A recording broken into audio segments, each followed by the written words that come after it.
See, me, I'm just a firm believer in divine timing, and I affirm that every day. So what's for me is already working for me. I ain't gotta chase that, I ain't gotta rush that, it's already mine. I'm on my own timeline. You can't rush my greatness, I've been elevating daily on a mission for my people. All the love I've been receiving, oh, got me oh so dedicated to uplift the world's vibration. This is affirmation of alignment with the highest. This the road less traveled. You don't have a say so in how I move. You don't know my battles. Can't be on my boat with no paddle. How you talking down on the captain, but moving like cattle? Niggas try to play me, but that shit is funny. Get to know the new me. I've been getting money. I've been changing lives now. Conquer my depression, leveled up, and I'm alright now. Peace and peace to the gods and goddesses. You guys, what's good? And welcome back to episode 2 of season 2 of Cosmic Konnections, where the ethereal meets the tangible, mysteries unravel, and souls connect. I'm super excited. I'm your host, Kaii, and let's go ahead and bring it on to you, Crandell. Peace, you guys. I'm new to the channel. Peace to the family. Go ahead. Go ahead. My bad. Peace to the family. How everybody doing tonight? I just wanted to bring our brother in on a good tip. You know, he a true student, a true teacher of higher consciousness. He bridges the 3D and the 4D between science and metaphysics. When I see him do this, just from watching his YouTube channel, it's kind of like watching Basquiat, his presentation, his vocabulary. Every slide, right, is just like a work of art. You know what I mean? He showed us how spirituality, universal law, quantum physics, even current events align. Me personally, I've seen him for myself at the Non-Ether God Fest. The brother tore the stage up. Brother Black Magic 363. He worked with Raw Hayes. You see him all over Instagram. And I mean, he got the conscious community and spiritual community lit. So I want y'all to welcome Brother Brydell 1014. I appreciate that, man. That was a beautiful introduction. I appreciate that. Thank you. I appreciate that, brother. I knew I remembered your face from somewhere. Yeah, for sure. Me and my goddess was at the God Fest, man, and you lit that stage up, man. Yeah, that was actually the Non-Ether God Fest. That was my first time ever doing spoken word, like ever. Like I literally my girl, she does a lot of spoken word, and you know, and I was asking like, how do you structure it? Like you got to structure it like a rap. I've never did it like, you know, spoken word. That was like my first time ever. So it was a pretty good, you know, experience. So yeah. Yep. Yeah, that's dope, bro. And that kind of ties into, you know, what we're talking about tonight. And I just want to dive straight into it and talk about the Hermetic Principles, right? And just get people a quick breakdown, the Hermetic Principles are. And also, I just want to know which one of these have you seen being more present in your energy and the overall collective energy as far as today and just this whole year? Well, the biggest thing with me is the law of correspondence, because you will be able to see yourself through, you know, the factors of nature. You'll be able to see yourself through the celestial alignments. You will know that everything that's connected to the mycelium network and the Fibonacci sequence, it all corresponds with our genetic format. So the law of correspondence, even when you look at it from a monotheistic standpoint, you know, they're not actually talking about people. They're actually talking about genetic mutation, DNA activation. They're talking about, you know, Christ consciousness, and those celestial alignments also corresponds and activates it. So it's kind of like one of those things where when you get into the metaphysics of the Bible, it talks about, you know, Jesus was crucified on Mount Calvary on a solar eclipse. So that's why I was saying, like, the solar eclipse is a representation of the black dot, and the black dot is also a representation of Ophiuchus, which is Apep, which is Apophis, where it's an alchemical structure to where you go from human to God by way of consciousness. So that's why I was saying, like, you know, the law of correspondence is what resonates right now. So you have to look at, you know, everything that's based on external standpoint. So you have to look at it from an internal standpoint. Everything that they're telling you in the media, everything they're telling you in the movies, everything they're telling you in the music is actually taking place inside. but everybody is just subjugated by the the physical illusion. What about you, Kai? So but the law. I think that for one, because I think that I think I just seen a goddess post the other day, like quantum physics for one in general is like it helps ground, because I think that there's some people in the spiritual community find it hard to piece the two together. Mm-hmm. You know what I'm saying? Spirituality, consciousness, quantum physics, when they're all kind of like intermingled with each other, but also it kind of how do I say this? It plays out in our everyday lives in little ways. The way that we manifest, the way that we see ourselves, in how our reality is a direct reflection of what's going on internally. Like you were saying, it starts within and then it projects externally. Mm-hmm. So what's the easiest way to explain how quantum physics is intertwined with your personal transformation as well as manifestation? Well, when you get into the metaphysics of it, quantum entanglement creates quantum fluctuation because it contains a tachyon, and the tachyon energy is the emotional energy. You ever seen the movie The Ghost with Patrick Swayze? When he died and he was stuck in the in-between, he wasn't able to get Was that with Whoopi Goldberg? Yes. Okay, yeah. I have not seen that yet. What's the name of that movie? So I can just write that down. Ghost. It's called Ghost. Ghost. But in that movie, he meets a guy in the in-between, what we call the land of sticks. He was telling him on how to alchemize his energy by way of emotion in order to feel present in the physical world, even though he's dead. So the same thing takes place when it comes to manifestation. You have to put the emotion behind it, because the emotion is the navigation system to where it's able to materialize in physical form. That is the key to the universe when you're talking about the 3, 6, and the 9. The 3 is a representation of the mind, which is manifestation. The 6 is a representation of the body, which is harmony. And the 9 is a representation of the soul, which is completion. So when you alchemize these energies and you use it as an emotional energy, is what we call 0 point energy. 0 point energy is when you unlock the thymus gland, which is the 144,000 echenic keys. So you got to magnetize that energy by being balanced neurologically and from the heart chakra. So that goes into neurocardiology and all that other stuff, because you manifest from the heart. That's why I keep telling people, if you're a hater, you know what I'm saying, you got jealous ass energy, it's all your manifestations is going to be blocked because your heart chakra is blocked.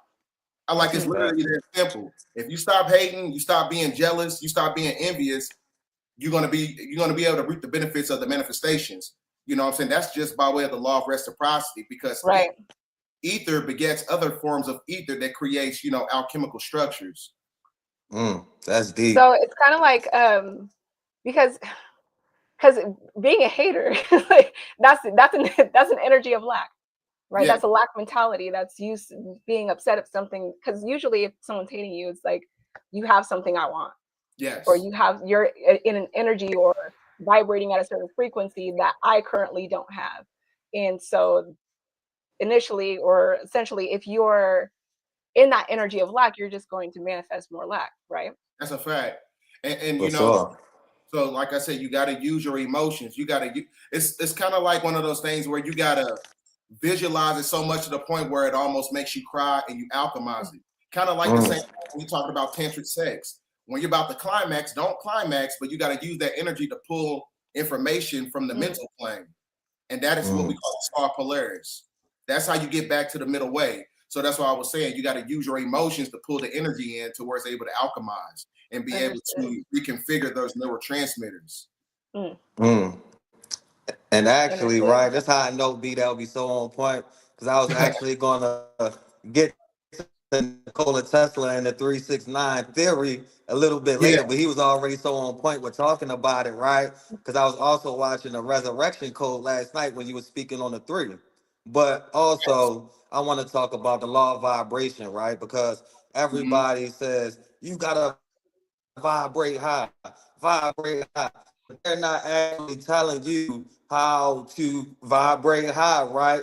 How to observe your thoughts, right? How to observe your body. Every cell in your body is moving, and it also has commands that are sent into the brain and the heart, right? So even one thing about myself, I had to learn how to control my vibration because I find myself not really having those type of men in my life, brother, be there on a masculine tip, like such as yourself, like brothers that could connect with, that stood in their conviction and their righteousness, right? So I had to learn how to keep my vibration high by observing my thoughts when I'm around low vibing people, right? Not letting their thoughts become my thoughts, their energy become my energy. So I want you to go into depth about the law of vibration and what do people actually have to do to get to a state of being where they are vibrating higher?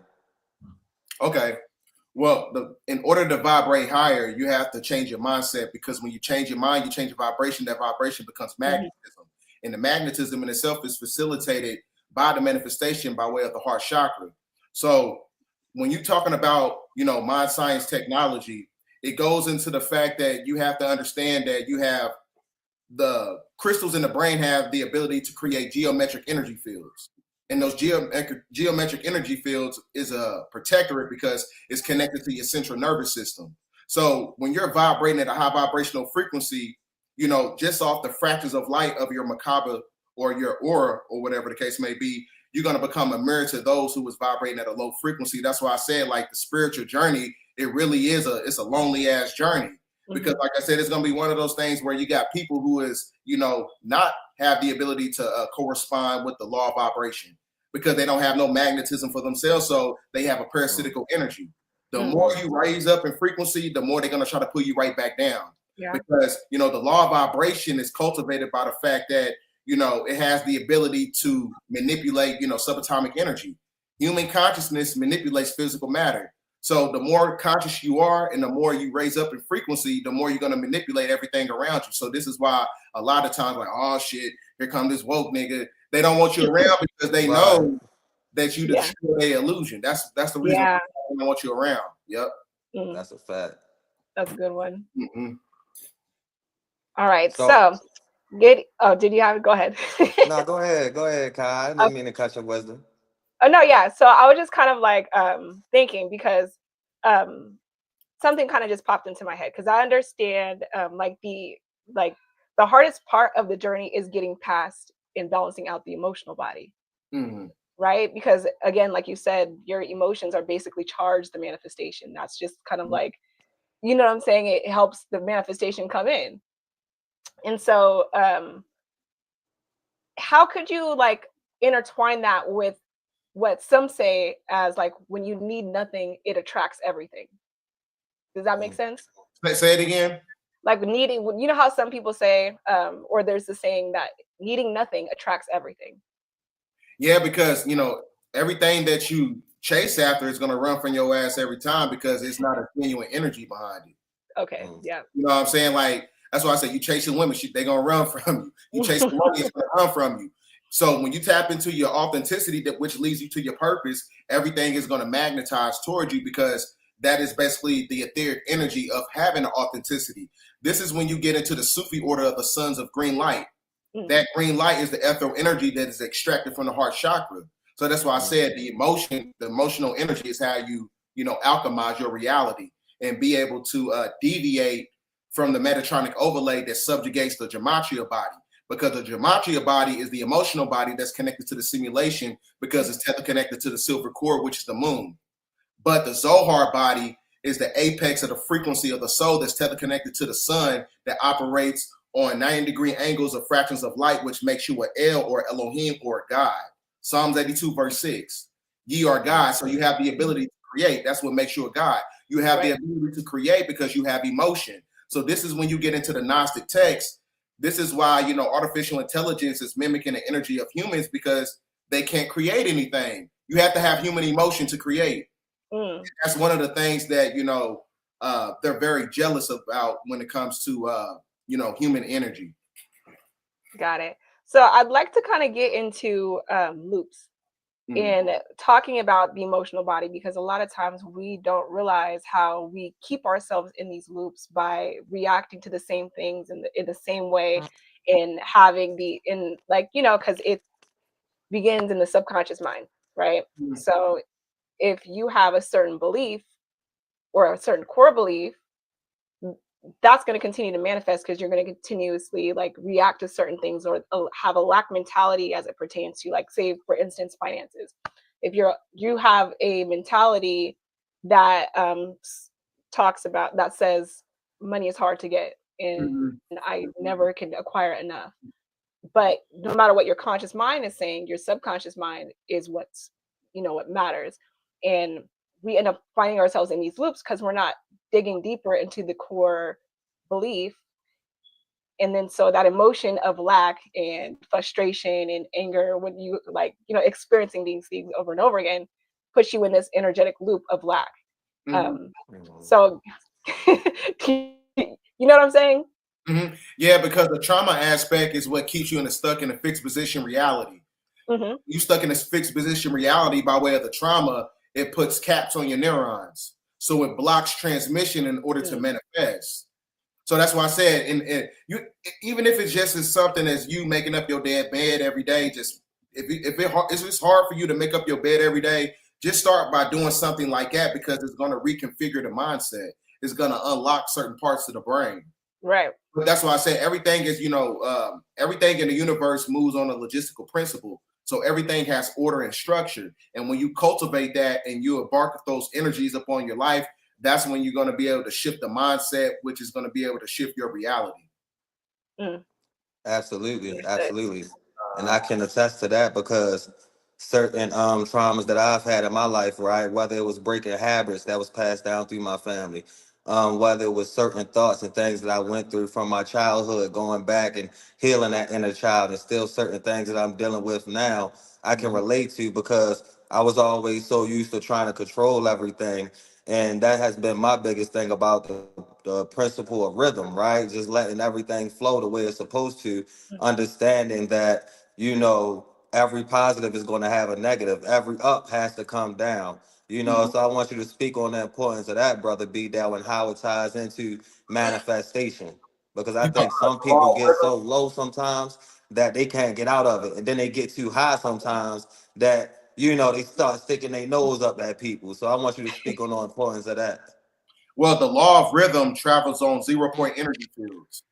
So that means that you have to harmonize with the biorhythm of the planet, which is in conjunction with the circadian rhythm of Earth. So what I'm saying is that once you find your rhythm, that's when you're going to find your pocket and your frequency in order to alchemize. Everybody on the planet has a purpose, but you have to understand, like, there's a dualistic energy here. Which side are you going to be playing on when you're trying to, tackle and tap into your purpose and do all these things, to cultivate some type of rhythm. So that's why I said a lot of people, when it comes to the Western world and Western democracy, everything is already energetically out of balance. So as soon as you find a balance, that's when you tap into the rhythm. You have to have a foundation. You have to have a spiritual win, a mental win, a physical win, and a financial win every day in order to be in a state of evolution, because that's when you find your rhythm. It's kind of like when you're playing basketball. I can handle the rock now. I'm used to the ball. I'm used to this court now. I can shoot. You got to find your niche. You got to find you got to find what makes you authentic, and then just ride that wave. Facts. Understood. And another thing I think that I would like to tap into is that 0-point energy and how to know you're in it or balance it out. I know, like, on my own journey, I've been in those, spaces to where it's just like, to me, it's like a piece beyond kind of understanding. It's almost like there's no over excitement of emotion nor under excitement of emotion. It's just kind of like you're still. But in those moments, that's when I manifest the most. So if you can explain to us what 0-point energy is and what it, how do you know if you're in it, or and how do you maintain it? Because I think that for me, I've been there, but to stay in it, that's a whole nother story. Esoterically, when you look at a Masonic tracing board, it shows you the dualistic energies of Jack and Rose. So 0-point energy is going right back to the galactic center that's in alignment with the star Polaris. So this is where you go from neophyte, adept, to master. So in order to master this realm, you can't be stuck in polarity. You got to follow the path of the middle way. because that means that you have the ability to see beyond the semantics and the technology that's being facilitated by governments and stuff like that. So 0 point energy is just being able to, be neurologically balanced with the heart chakra, having emotional intelligence to where you're able to navigate through this reality and being able to protect yourself. So 0 point energy is a protectorate, and that's what creates a tetrahedron. And that tetrahedron is connected to, the star Polaris. It is all. When you ever seen the Masonic symbol, it's got the G in the middle because the G is a representation of gnosis in sacred geometry. But that sacred geometry is facilitated by the celestial bodies of the black sun, the star Polaris, the sun, and the moon. So that's the same thing takes place when it comes to our genetic format. We have the ability to alchemize that. So like I said, following the path of the middle way creates a mindset to where it creates a geometric energy field around you. You're always going to be protected if you're in alignment and you follow the path of the middle way. Those stuck in polarity, those are the ones that's going to get left behind. Because this is how you know you operate from 0 point energy, to where you know that you are enough for yourself. You know that you don't need external stimulation by way of instant gratification.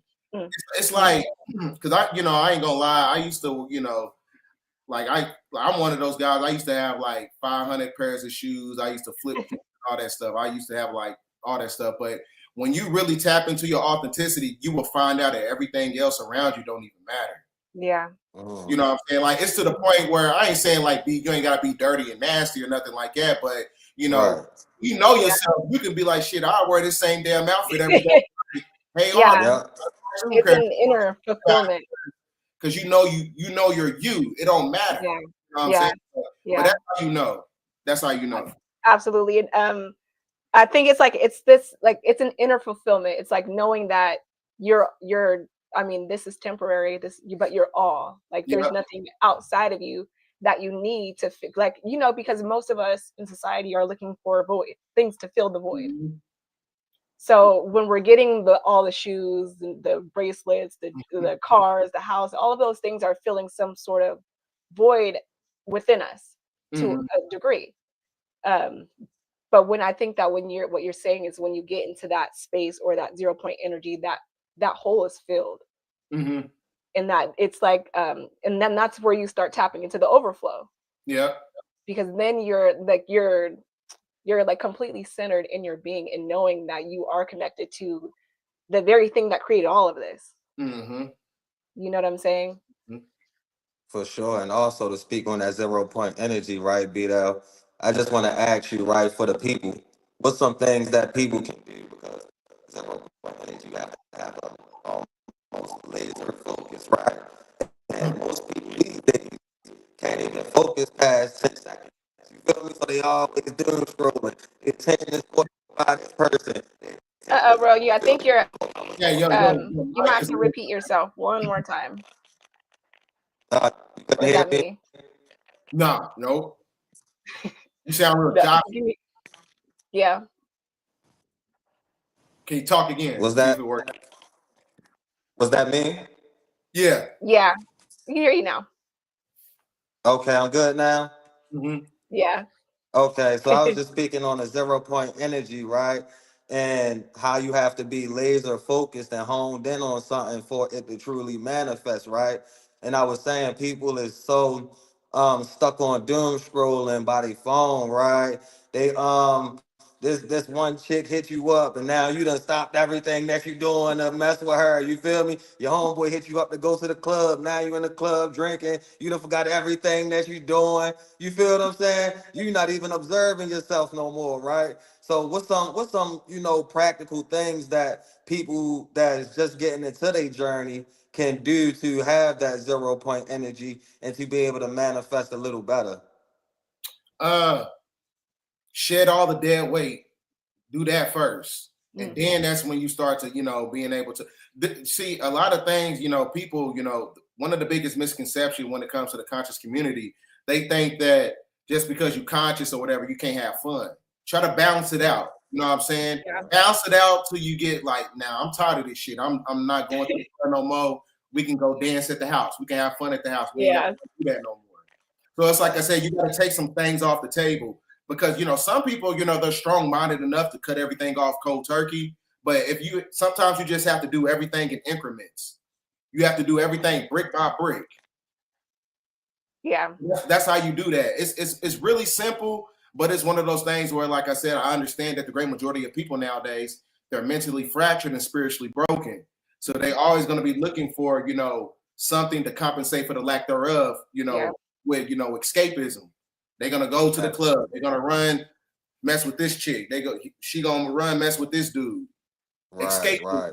Escapism, because they don't know who they are, because if they know who they was intuitively, they won't need, have to, stimulate themselves with people, places, and possessions. Yeah. And that's where the shadow work comes in and the self-concept comes into. Mm-hmm. Is that the way that we see ourselves in society now is very, like, we all, like, majority of society has a very, very low self-esteem.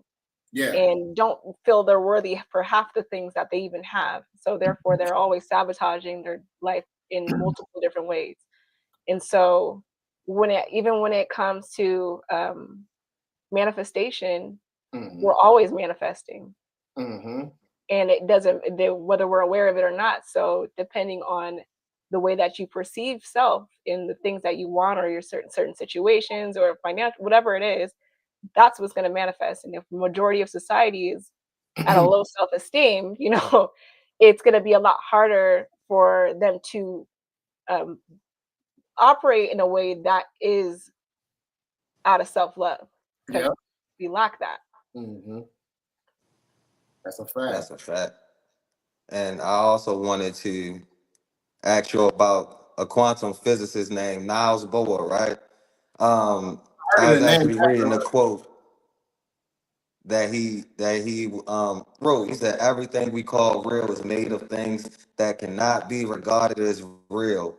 Right? So I want you to speak on that, because you're so good at breaking down illusions. You're so good at busting through the veil. You know what I mean? And actually, being able to touch the minds of people, right? So what do you think he meant by that? Could you repeat that again? Because it was kind of rumbly on your end.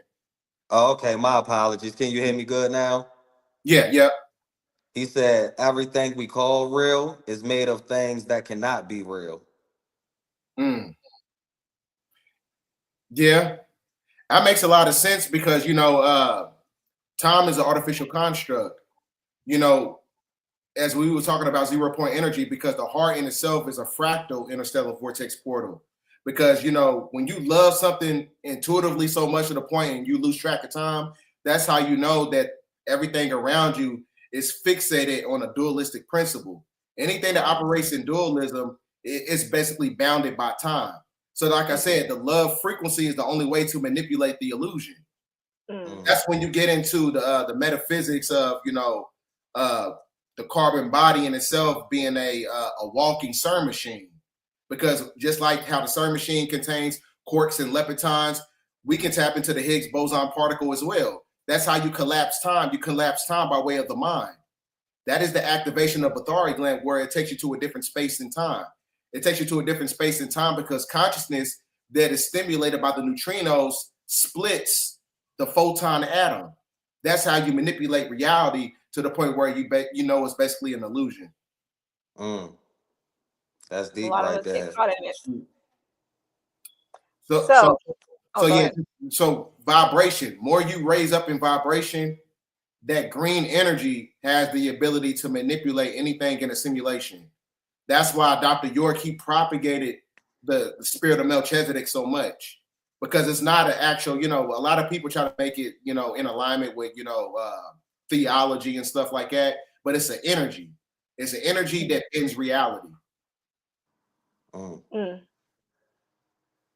Right. And I had another question here. 1 second. I'm like, where did it go? Well, while she find that, I wanted to speak on the law of cause and effect, right? This was a big one for me, because also from the resurrection code, right? When you were speaking on Saturn and the number 8 as well, right? I'm a life path 8. Until I started digging into my numerology and seeing how powerful the number 8 is, how it's connected to Saturn and my karma, I like, Yeah. oh, okay, this how the fuck I stop the loops now. Okay, I understand that I have to be disciplined in everything that I do, and every thought is also going to have karma attached to it. So I got to be mindful of who I'm around, why I'm around them, what I'm thinking, why am I thinking it. And if it's a negative thought, I cannot let this thought process for more than the first 30 seconds, right? Because then it becomes it's out there in the universe now, right? And now it's going to work to bend that into your reality. You feel what I'm saying? And we can also say that when it comes to everything we see going on, right? Which you spoke on before. Donald Trump sending the National Guard to all these different states and shit like that. And all these YNs wondering why they getting booked and they out there, you know what I mean? Because they wasn't thinking about their actions. You feel me? They wasn't they so caught up in this illusion that they don't see it's a trap set up for them. You feel what I'm saying? So I want you to speak on that as well, like the law of cause and effect, and what role does it play, more so in the melanated community, because that's where you see, we're being the most oppressed at, dumbed down at, where all the illusions are being had at. You know what I mean? The law of cause and effect works in synergy with the Hegelian dialectic principle, where you have problem, reaction, solution. So that's what I was saying. The polarity game that they play is how they're able to create cause and effect within the simulation. So when you're able to see beyond the cause and effect, that's when you're not able to be manipulated by way of the emotions. So it's kind of like the same thing. Like, hypothetically speaking, let's just say it was no crime in Baltimore for about 3 months. They're going to create a law to make people go to jail because somebody still got to get paid on Wall Street. So that's why I said they manipulate those tactics by way of black magic with cause and effect by pulling on our emotions. So like I said, you have to keep your emotions intact and use it as a navigation system. Don't be over emotional to the point where they're able to control you and then create all these psychological operations. That's how they do it. Problem, reaction, solution. So when you stop, subjecting yourself to, being reactionary or whatever, and you deviate from that energy, that's when you're going to be able to take control of your life to where you're no longer subjected to cause and effect, because you already operate from a God frequency, because the God mind is way beyond polarity. It's way beyond cause and effect. These are all human constructs. Man, that's real, bro. And you a true example of that, right? Because although you keep, like, I was watching your live the other day. You was like, I keep my volume down, but I get like that, right? And I just seen the flare up, right, in the energy, right, in your aura. I said, oh shit, they don't want to get beat there crashing out on them.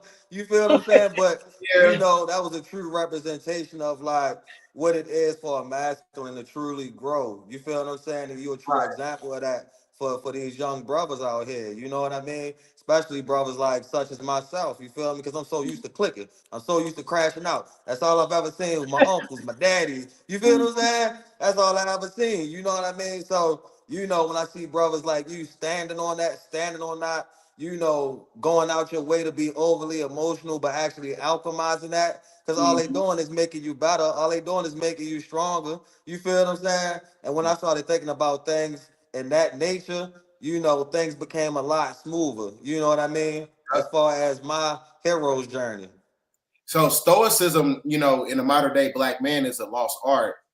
Stoicism in itself is a tacit philosophy. So it's just being able to balance out those energies to where you're not subjugated by people, places, and possessions. Because as soon as you get subjected to that, a woman is going to be able to manipulate you, money, you're going to, you're going to try to compensate for the lack thereof. That's why I say you have to balance to where you don't fall victim to cause and effect. If you're already operating like a god with a sense of self-direction, you can't be manipulated. So that's why I try to, propagate on my channel as well, try to, keep people to think at a high level to where they're not subjected to the emotional energies of this reality. Understood. Now, when it comes to manifestation and kind of like, do you believe that we have the ability to fully, like, how, for one, I'll say, divine timing? Do you believe like in all things that everything has to come down to divine timing, or do you feel like when it comes to manifestation, um, we can basically tap fully into that power and manifest at any given time? I don't think it's subjugated by time. It's just one of those things where people are just bounded by time, so they don't know Right. how to escape. Mm. So that's why I was saying, like, you know, Mhm. you got to heal from the trauma because it's all metaphysical. Right. You got to heal Yeah. from the trauma. You find your purpose. You know, you get into your authenticity. That's when you tap into your purpose. Your trauma, it creates a force field around the brain. Literally, Mhm. it's called, when you get into the CIA documents, they call it the holonomic brain theory because they know that the brain is connected to the holographic simulation. Right. So, in order to break out of that box, like I said, you got to be moving with a sense of self-direction. You cannot alchemize anything if you're boxed in. Right. Now, you'd be able to alchemize as far as, like, you know, materialistic possessions, but Mhm. what are you trying to manifest spiritually to upgrade yourself as we Mm. transition, as we get through these times that we living in from 2025 to 2030? Mm. Right. Mm. So it all starts with the mind. You got to get out of that trauma. The trauma is what puts an encryption over the brain, literally. Yeah, and then we keep remanifesting. Yeah. Yeah, we keep remanifesting disorder and dysfunction and toxic cycles and karmic loops.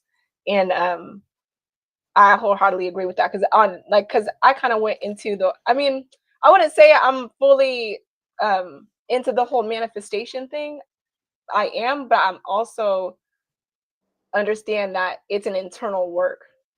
Mm-hmm. You know what I'm saying? We get so caught up in the external aspect of manifestation without realizing your power in it, if that makes sense. You know what I'm saying? Like a lot of the time we're wanting to manifest for the material gain, for these like, oh, I want the money, I want the car, I want the house, I want all of these things, but yet forgetting the point is to remember who you are as a Mm-hmm. creator.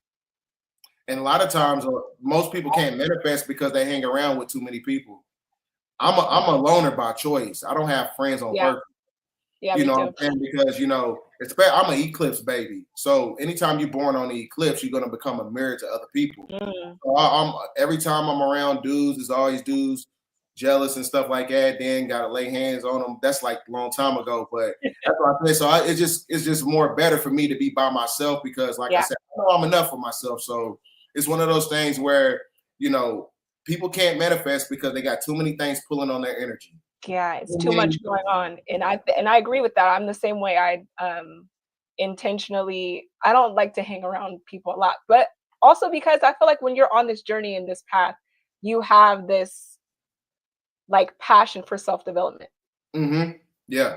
and evolving it to where you don't like it consumes you, and not necessarily in a negative way, but you know that you're here for a reason and a purpose, and you're here to fulfill that, and so you don't really have time to get distracted. And that's, You you know know what I'm what that's saying? called? That's the spirit of Melchizedek right there.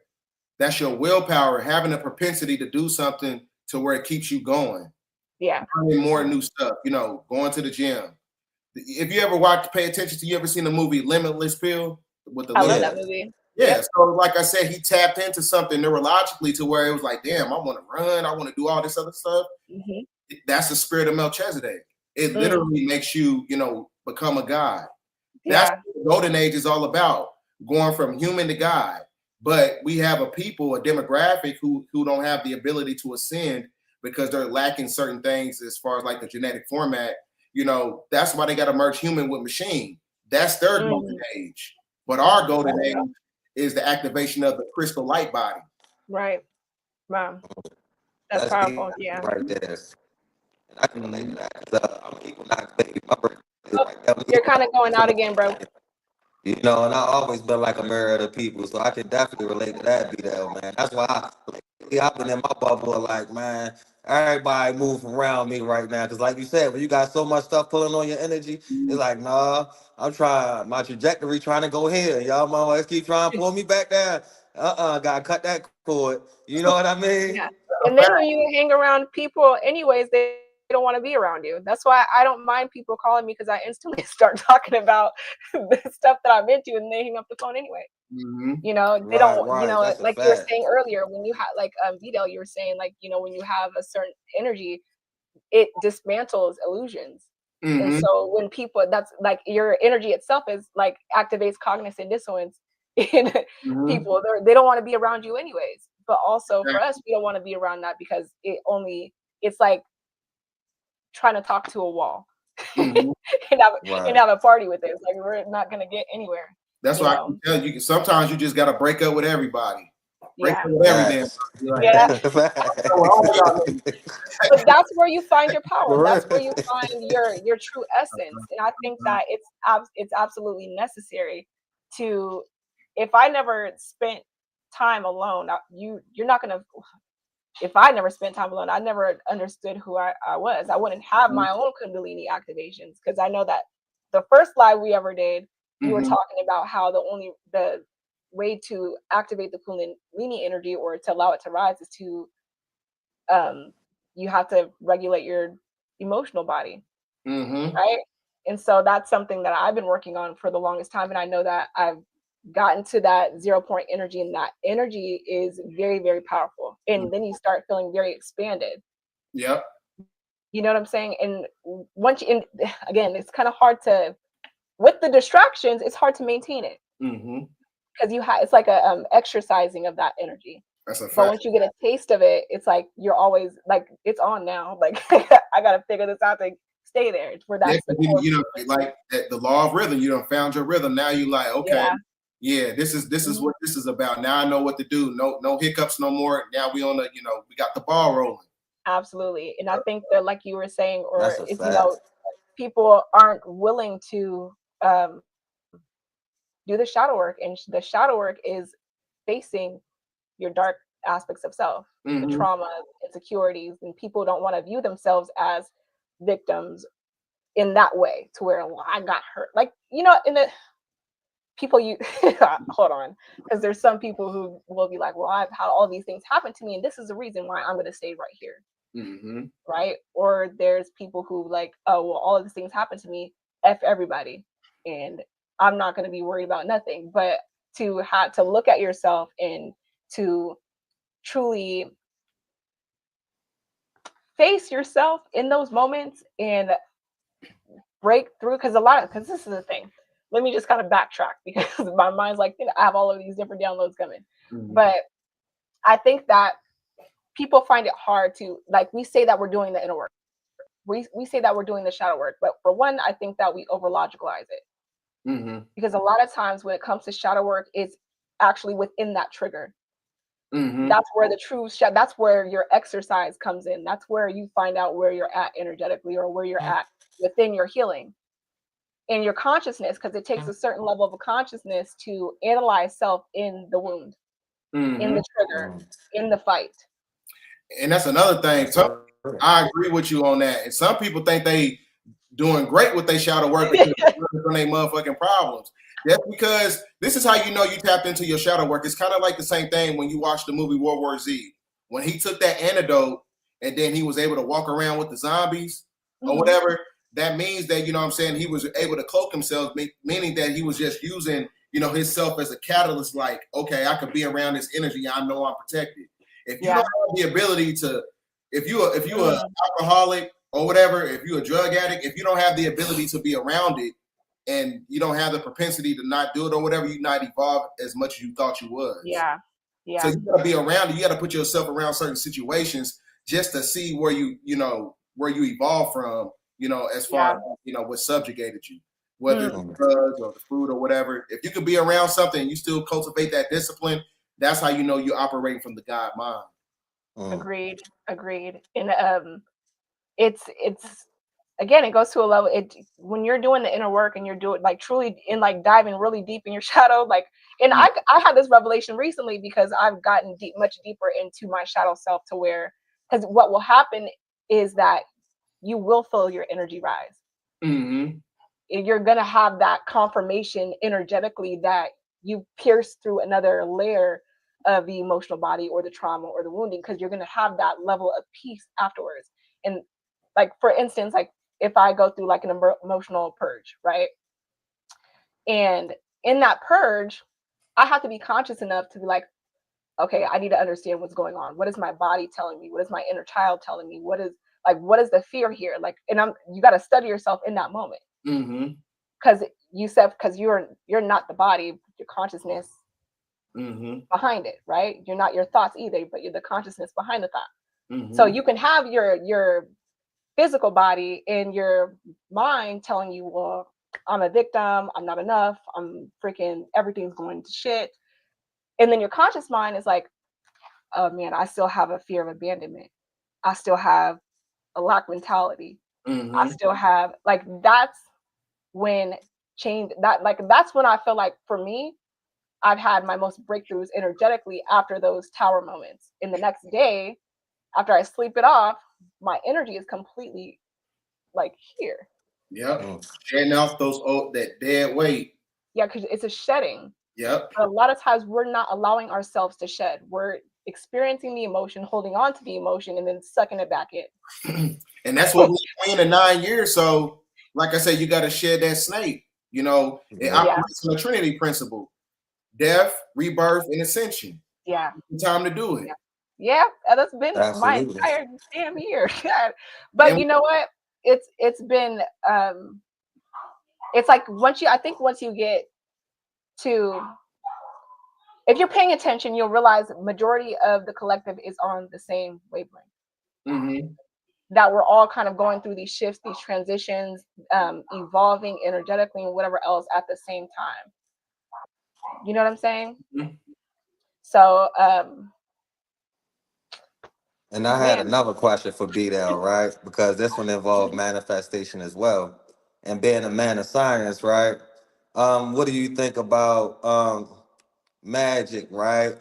And spirituality when it comes to manifestation, right? Because you have some root workers out there. You have, what I mean, some people that dibble and dabble in magic, right? So how does that correlate with manifestation, and does that have any role in quantum physics? Yeah, especially when you're talking about like witches and stuff like that. What they do is they do a lot of transgressive, art. Transgressive art, everything that's connected to like art, as far as like neoclassical art and all this other stuff. A lot of the paintings and stuff like that, some people might call it abstract art when it's really witchcraft. All you're doing is you just taking the biological, functions of different people, different, blood, semen and stuff, hair. You can manifest and manipulate people's reality just by way of that, just by biological fluids, because you can't forget that the great majority of our DNA is connected to this planet. So that's how you're able to do that. So that's just on a witchcraft level. But as far as like a manifestation level, I would say that the best way to do that is, like I said, it's the emotional energy. It's one of those things where you just got to alchemize with your emotions. Your emotions is always going to pull in what you need and magnetize what you need. There's a reason why the heart chakra has about 40,000 neurons in it, and it's 100,000 times more highly magnetic than the brain. So the emotional energy, anytime you want to manifest, but it has to operate here, and it has to be logical at the same time. What is I think it's Joe Dispenza. He talks about the heart and mind coherence or something like that. Yeah. So where if you're like, because that's where we get into the mind, body, spirit alignment when it comes to manifestation too. Because most of the time we're not even in alignment energetically internally in order to manifest a specific outcome for something or to have something come in anyways. But I think the heart chakra is important because that's the purity behind it. You know what I'm saying? Just based on people's, what the demographic background they come from, a lot of people, they don't have the ability to manifest intrinsically on a spiritual level. Is because, just like, you got certain Canaanites, their thymus gland is depleted, anytime from the ages of 7 to 13. So that means that they don't have internal monologue. That's what when you get into ancient Kemetic spirituality, you manifest right here because the heart is the seat of the soul. That's Right. your inner child. Your inner child is your creativity. Your creativity is your authenticity. So a lot of people have a misconception about that. They think the soul is here. The soul sits at the chest, sits at the heart chakra. The soul enters the body through the pineal gland. Because the first organism that was formed in the body is actually the heart. So actually, I have a question for you. So just kind of backtracking to what you were saying about people without an internal monologue, would you consider those kind of people like NPCs, or like just like what is the difference between someone with an internal monologue versus someone who doesn't have one? An internal monologue is a person who has a soul, but a person who doesn't have internal monologue, those are the ones who have, you know, recessive genetical traits, and those recessive genes, it stops the person from being able to ascend from a spiritual level because they have a capped consciousness. Right. That's the reason why they said that, you know, there's at least 85% of the people on the planet walking around with no consciousness, literally, because they operate from a place of fight or flight. There's been a lot of people, advanced NPCs, you know, they have a God gene embedded inside their neurological functions. That's why I keep trying to tell everybody, everybody's not the same.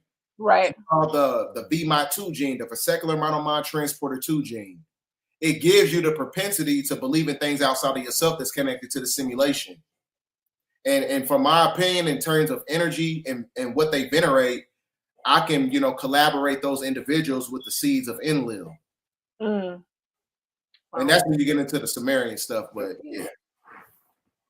Oh, that's interesting. You know, because I think I had met like one person that didn't have an internal monologue, and it was just really weird. I was like, Well, what was their demographic? White. Okay. Caucasian. See, this is another thing. You also see, you got to understand something. Before you had white Canaanites, there were black Canaanites, because you get the recessive from the dominant. You don't get the dominant from the recessive. So that means that in the apex, in the inception of time, when you're talking about Yakub, when he created the people that ruled over us for about 6,000 years, the first ones that he created was that brown Canaanite. And a lot of them are Dravidians. A lot of them is connected to the black nobility that's, you know, having a lot of autonomy over, you know, the deep state Freemasons. Because the deep state Freemasons, the ones who run this country, those are just, you know, Luciferian, Europeanized Canaanites. But the Canaanites that's running everything behind the scenes look just like me and you, but they coming from a different, you know, seed. They're coming from a different stock. And you can tell by who's who and what's what. These are your pastors. These are the ones that's getting the 501c3s. These are the ones that's in the mosques, the temples. These are the ones that's connected to the corporate enterprises, that's connected to the simulation. This is the people who's pushing democracies, the people who's pushing Planned Parenthood. That's how you know who's with them people. If they can't talk like this, they get funding from the government, and they can't talk like this, that's how you know. That you already know what side they on. So it relates to the Boule Society. Because the Boule Society is a Greek fraternity. And, you know, Greco-Roman culture is connected to Canaanite culture. It's based upon sacrifice and rituals. Why you think you got to go through rituals when you go through a fraternity, when you try to be connected to the Divine Nine? Right? Because the Divine Nine are the 9 knights. And the 9 knights are being controlled by white Freemasons. So that's why Diddy and Bill Cosby and all these other people, when they bite the hand that feed them, this is when they get locked up. You know what I'm saying? Because you're not supposed to find your master.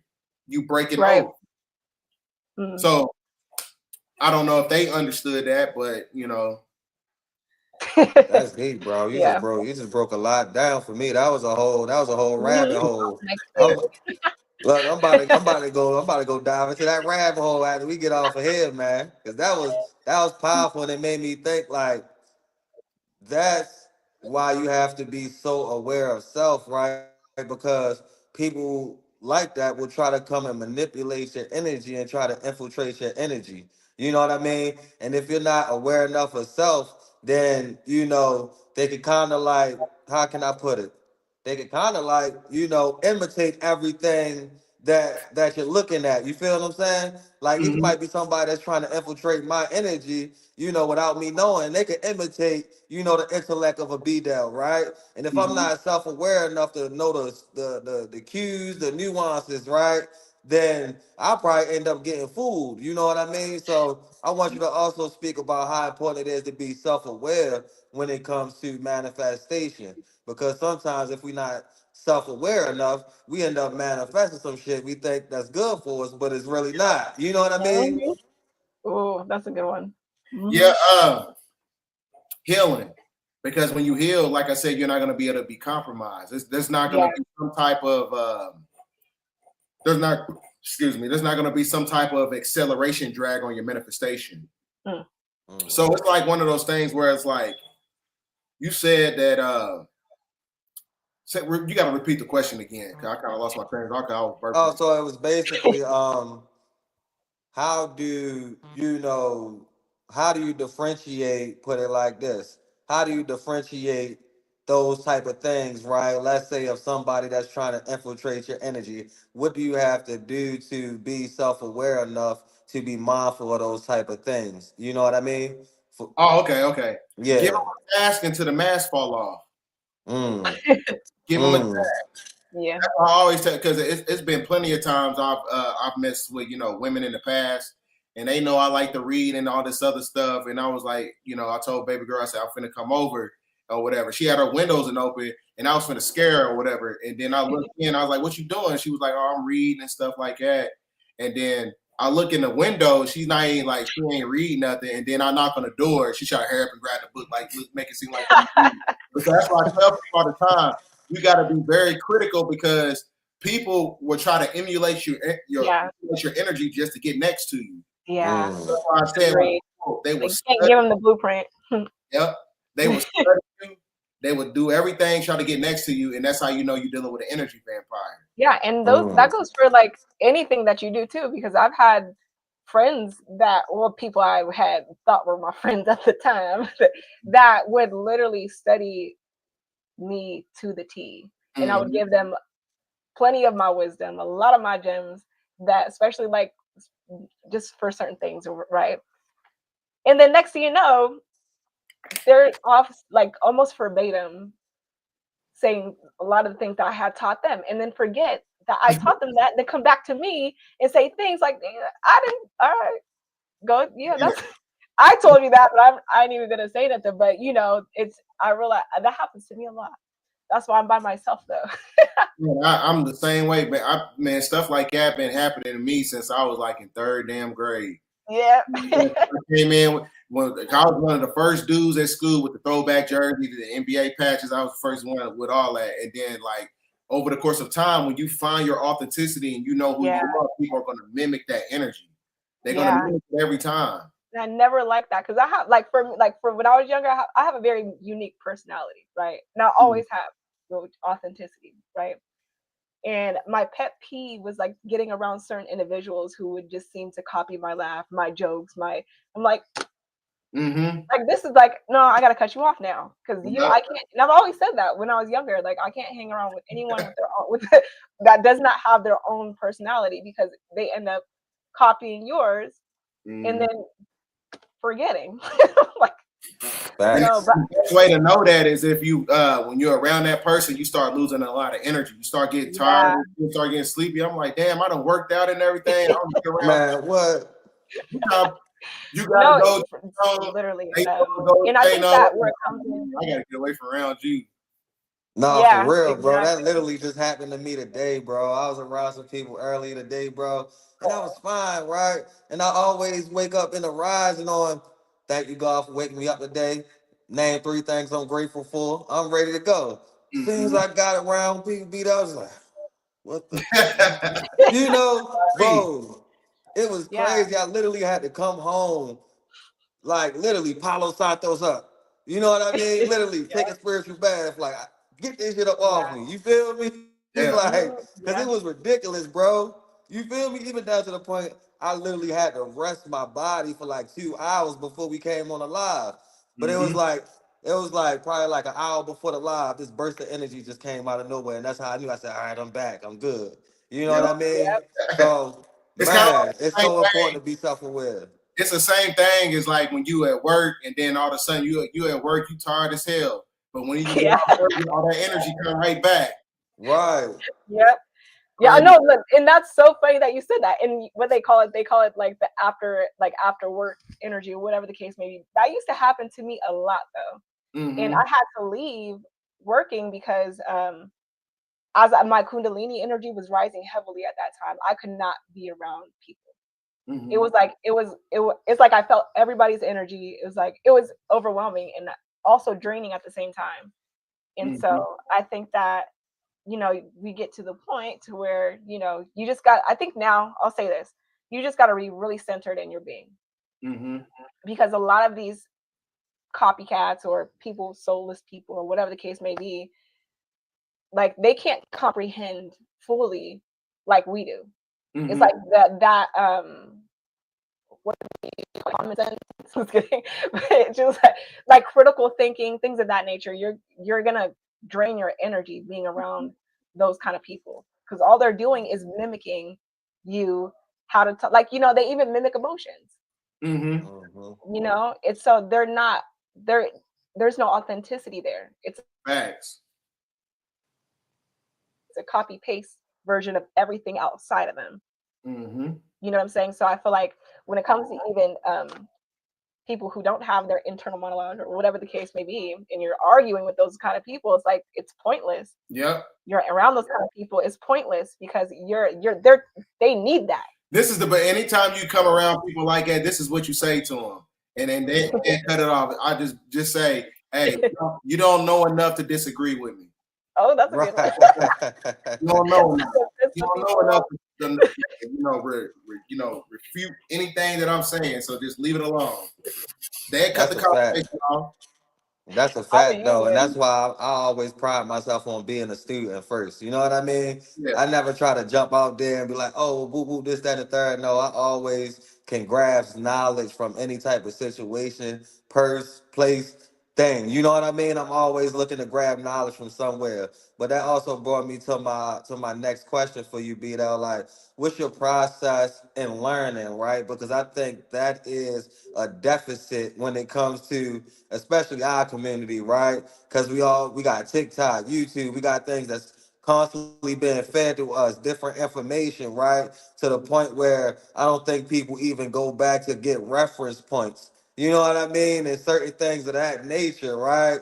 You see how back in the elders used to have this thick ass file book of different, you know what I mean, things that they were studying, but they got so many references. Like, I see you as that, right? So like, how do you what's your process of actually studying and learning? Notes. Right. Look, I'm gonna show you. I write a lot. Hold on.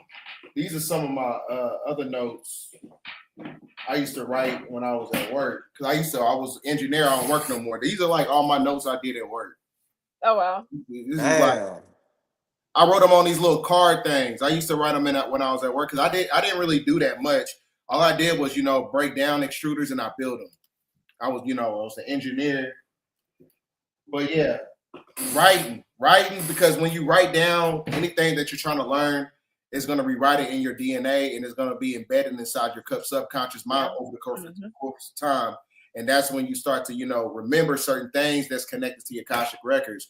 Right now, I'm reading this book right here. I got volume 1 and 2. Oh, the ancient secrets of the flower? Flower of Life. The Flower of Life. Yeah. Nice. Yeah, man, this is one of my favorite books. And then I'm gonna get some more books for you. I got a whole bunch of books. I got a lot of books for you. I got the one that I like the most. I use it as a reference. Hold on. I know I have to write stuff down in order. That's for me dope. That's dope, y'all. And if you in the audience right now and you feeling this live and you love where the conversation's going, hey, Brydell, tell them drop them rice bowls in the chat, man. Stop saying drop them rice bowls, man. Hey, we cooking up some information. Yeah, this is a good book, The Secret Agent of All Teachings. I always use this book as a reference. Yeah, by was a Prince Hall Freemason. But this is one of my favorite books. But I use it as a reference point because it goes into the esoterics. But these two books actually go hand in hand because the more that I read into this, I know it corresponds with this because this talks about how to break out of the firmament, but you only break out of it by activating the macabre. Oh wow! Okay. Yeah. So, interesting. Yeah. So that's all. I read a lot. That's my whole day. My whole day is really based upon evolution. I don't work or nothing no more. I stepped away from my job probably like 8 months ago. So you could ask my girl. All I do is read and work out. It's like I'm in prison, but I'm not in prison. Yeah. I'm saying that how I create my life or whatever. You know what I'm saying? I really lock in. Like I'm like a person who's doing like a 20-year bid. All I do is work out and read. That's all I do. Nah, I feel that though, bro. I personally ain't stepped away yet, but y'all keep on inspiring me, and everybody keep pushing me. They like, bro, stop that shit, bro. Like it's time, yo. It's time. You know what I mean? So every time I hear somebody say that, man, it inspires me to like, man, take that leap, bro. You can be all right. You know what I mean?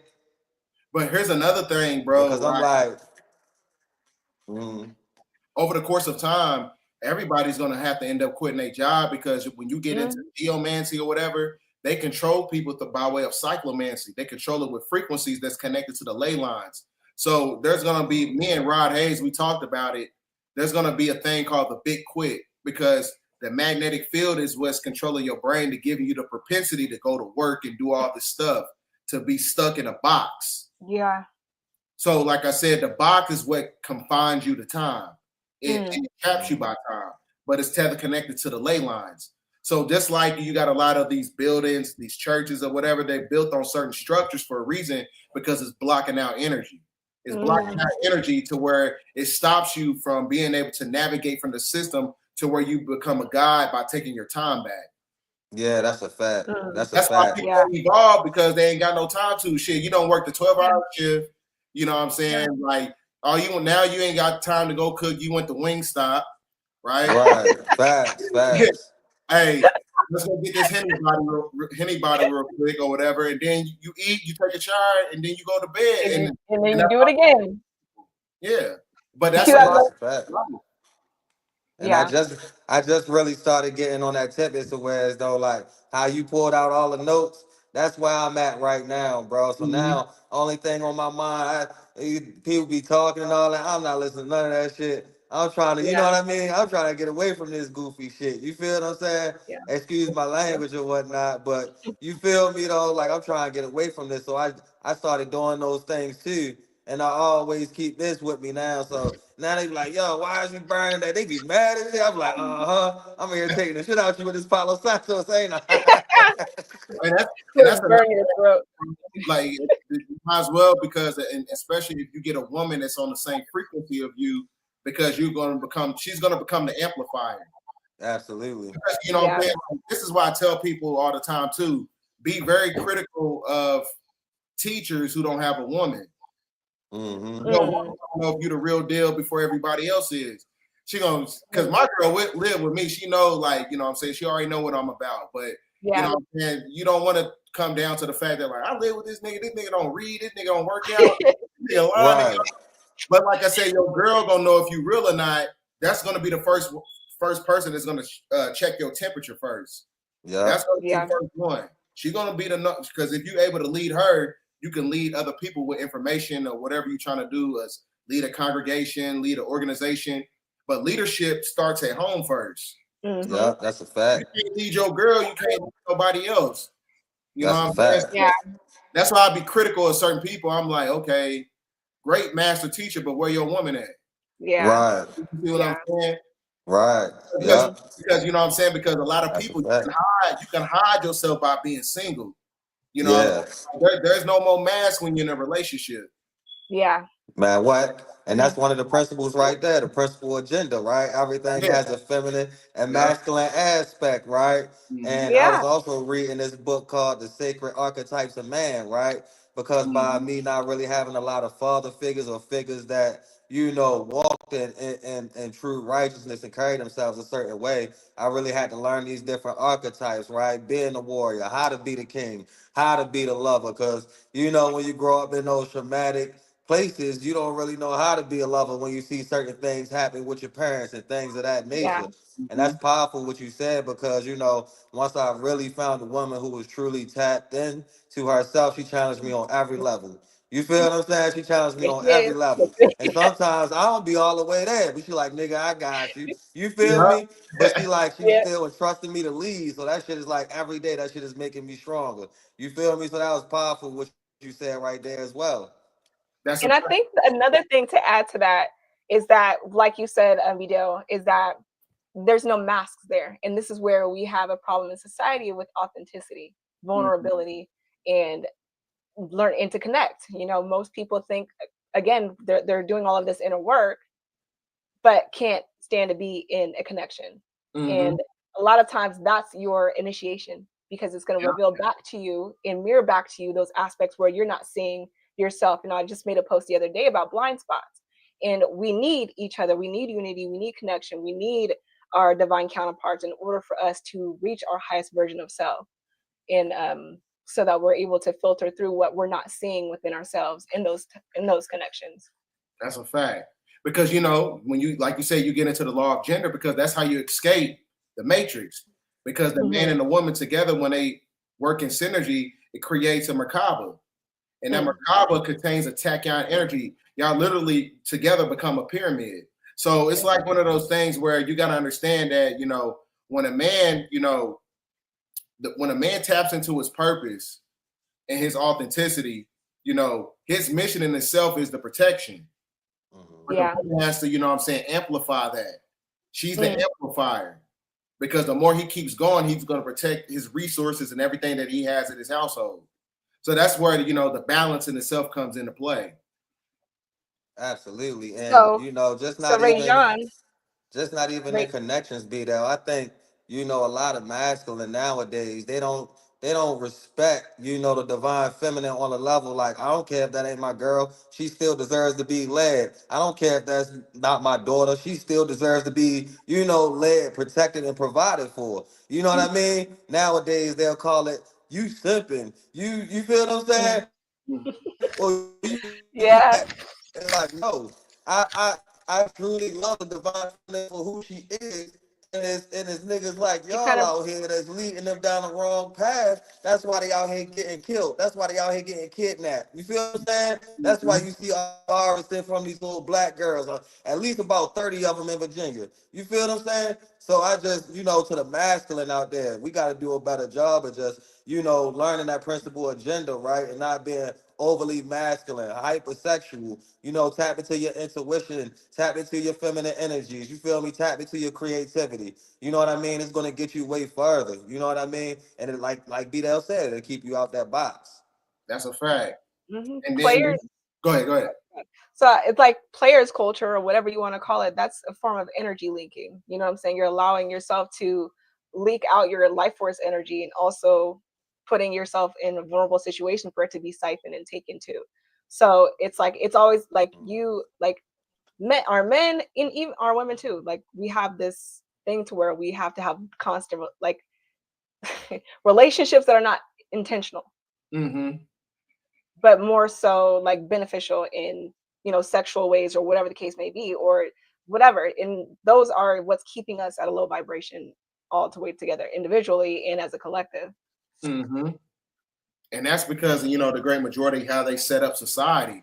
They set it up, you know, it's all based on, you know, sexual proclivities, it's based on sexual gratification. They set it up like that because they know over the course of time, by way of, you know, psychology, is going to create, you know, division amongst the people.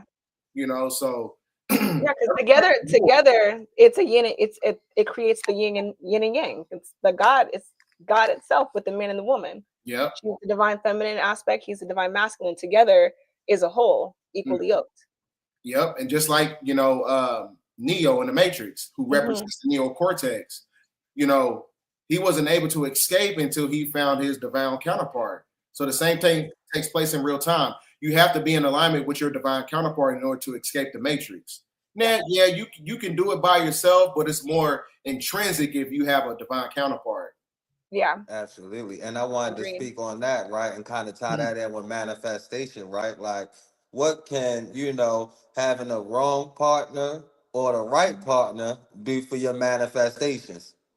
Now you see, I'm very good at, what I'm saying, I'm a very good, I'm a good judge of character. So I've never really fell victim to that, but I'm one of those people. I can speak on certain things because I learned by watching. I don't have to experience shit to know. I'm taking the easy route. I know something's bad when I'm looking at it. So that's where, spiritual and mental fortitude comes into play. But the best way to not get caught up into that or whatever, like I said, you got to give people tasks.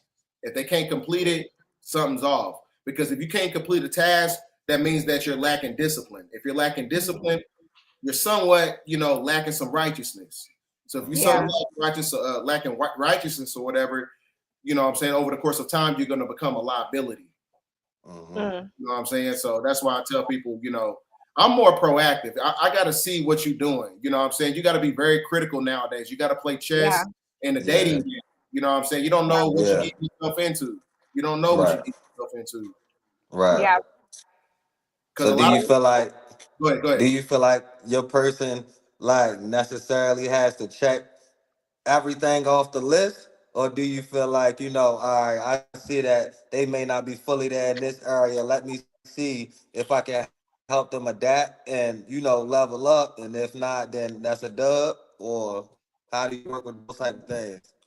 No, you gotta because you gotta understand that the great majority of women, modern day Black women nowadays, a lot of them grew up without a father or a father figure. So sometimes you have to be that catalyst in order to galvanize her energy and put her right back in alignment. There's a reason why the Prophet Noble Ali, when you look at the pamphlet, he's showing you bringing the Black woman out of the water.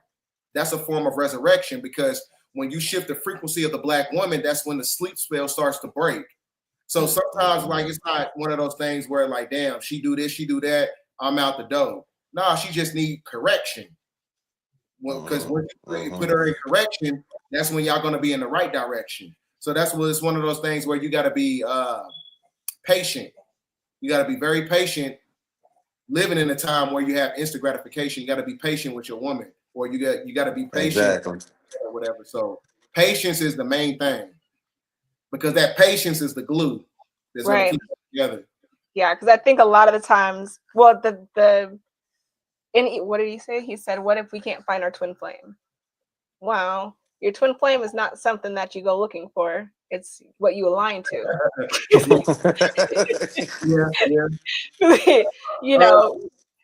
Which is kind of goes into what I was going to ask you too. But as far as I forgot what I was going to say. But no, twin flames are not something that you go looking for. You start working on yourself individually, because those type of connections are here to evolve you into your highest version of self. And regardless, that's what I was going to say.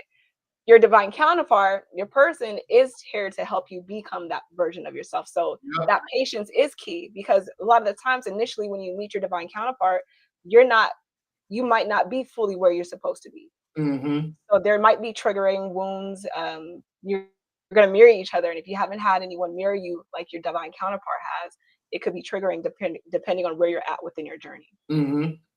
So, and that kind of leads me into what I was going to ask you, is that, do you believe, or what is your perspective on divine counterparts? Do you feel like people have a specific divine counterpart, or you could find someone and they can develop into a divine counterpart?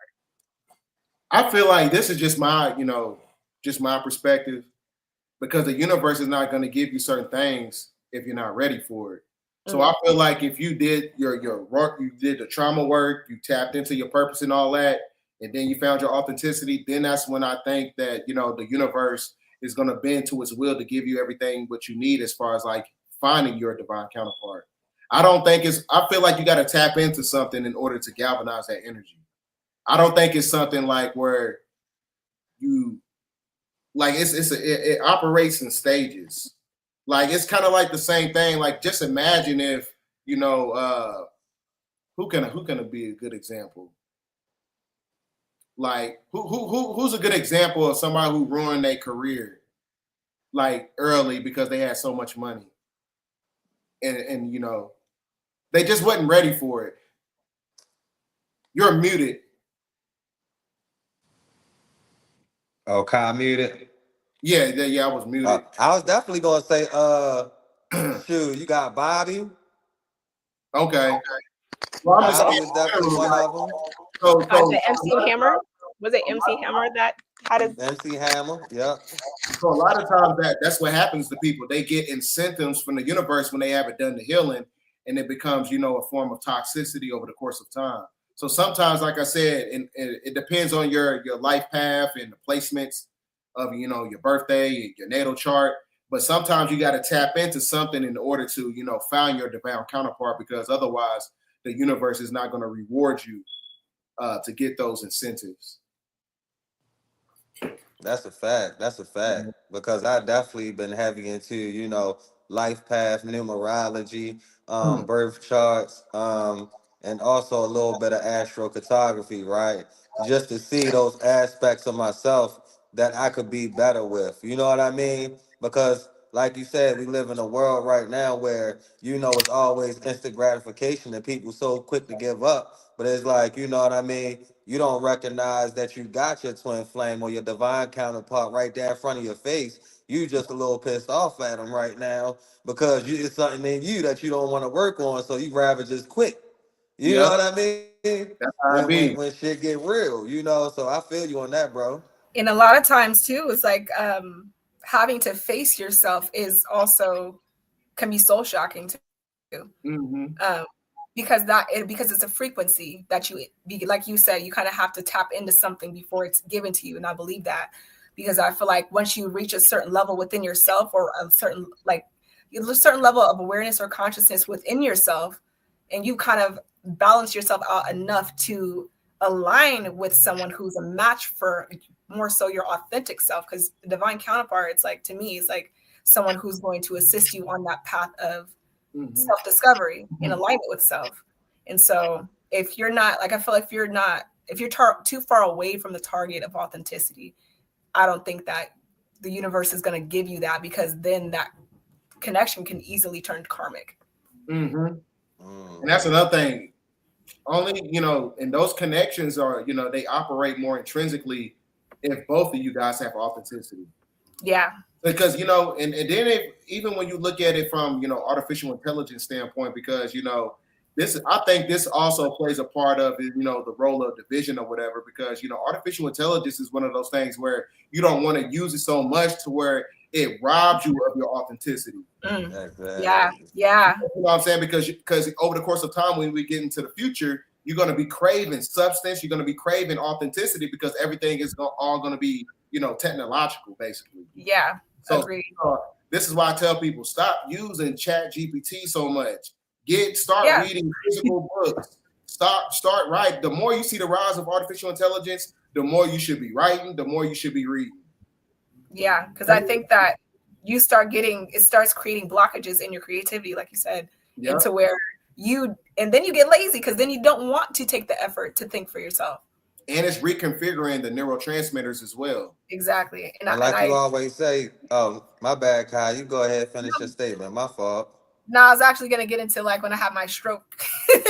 And then they told me like I would never be able to function and live life the way that I used to again. But at that time, I was listening to Joe Dispenza, to where if you could, you know, connect new neurological pathways, I could live life regular again. But that goes into, I was saying that because of, you know, how it's like looking at the AI, just kind of piggybacking off what you were saying, and just using it overly or excessively, it damages them. You know what I'm saying? To where you're that divine feminine and just out the window. You know what I'm saying? How'd you overcome that? And congrats on you for, you know, overcoming, you know, that affliction that took place. So what do you do now with that? Like, you just as far as like consciously? Yeah, as far as like health wise. That's when I started going vegan, or plant-based. I at that time I was smoking cigarettes, I was drinking a lot. And at the same time, I was going through a spiritual awakening. So I think that it was some sort of initiation, because I think maybe a couple weeks prior to that, or maybe a couple months prior to that, I was still in the whole Hebrew Israelite movement thing.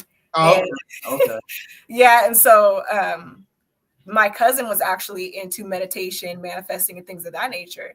And at the moment, I had thought it was like witchcraft and all this stuff. I'm like, stay away from it. But something had clicked, and I'm like, I don't know. I had asked myself a question like, well, if God created us and He put it in my body, like, why would He put something there to sabotage me? And to, like, you know what I'm saying? So I prayed about it, and I was like, look, Most High, if you gave me this third eye for a reason and for me to use it, I asked you to open it, but only if it was intended for me to use it. And literally, poof, that night, I had a lucid dream. And that lucid dream, I was like in this other dimension on a white picket fence. And there's like, what, you know, those cherry blossom, those pink Japanese flowers. I like stood up, I transformed into this like weird thing. And then a big light came out of my forehead. And ever since then, I started seeing angel numbers. I started getting like a lot of intuitive downloads. And my life just changed forever. And then that was your higher self. Yeah. I had an incident where, I wouldn't call it an incident, but I had this was like in 2015. Because I've been tapped into Dr. York's books. You know, my mom, she was a part of the Ansar Allah community with Dr. York in the 80s and all that. So I've been knowing about some of this stuff. Yeah. The real, what took place is like, when you understand like apparitions or spirits or whatever, entities, they always pop up in corners. Everything operates in corners, 90 angles.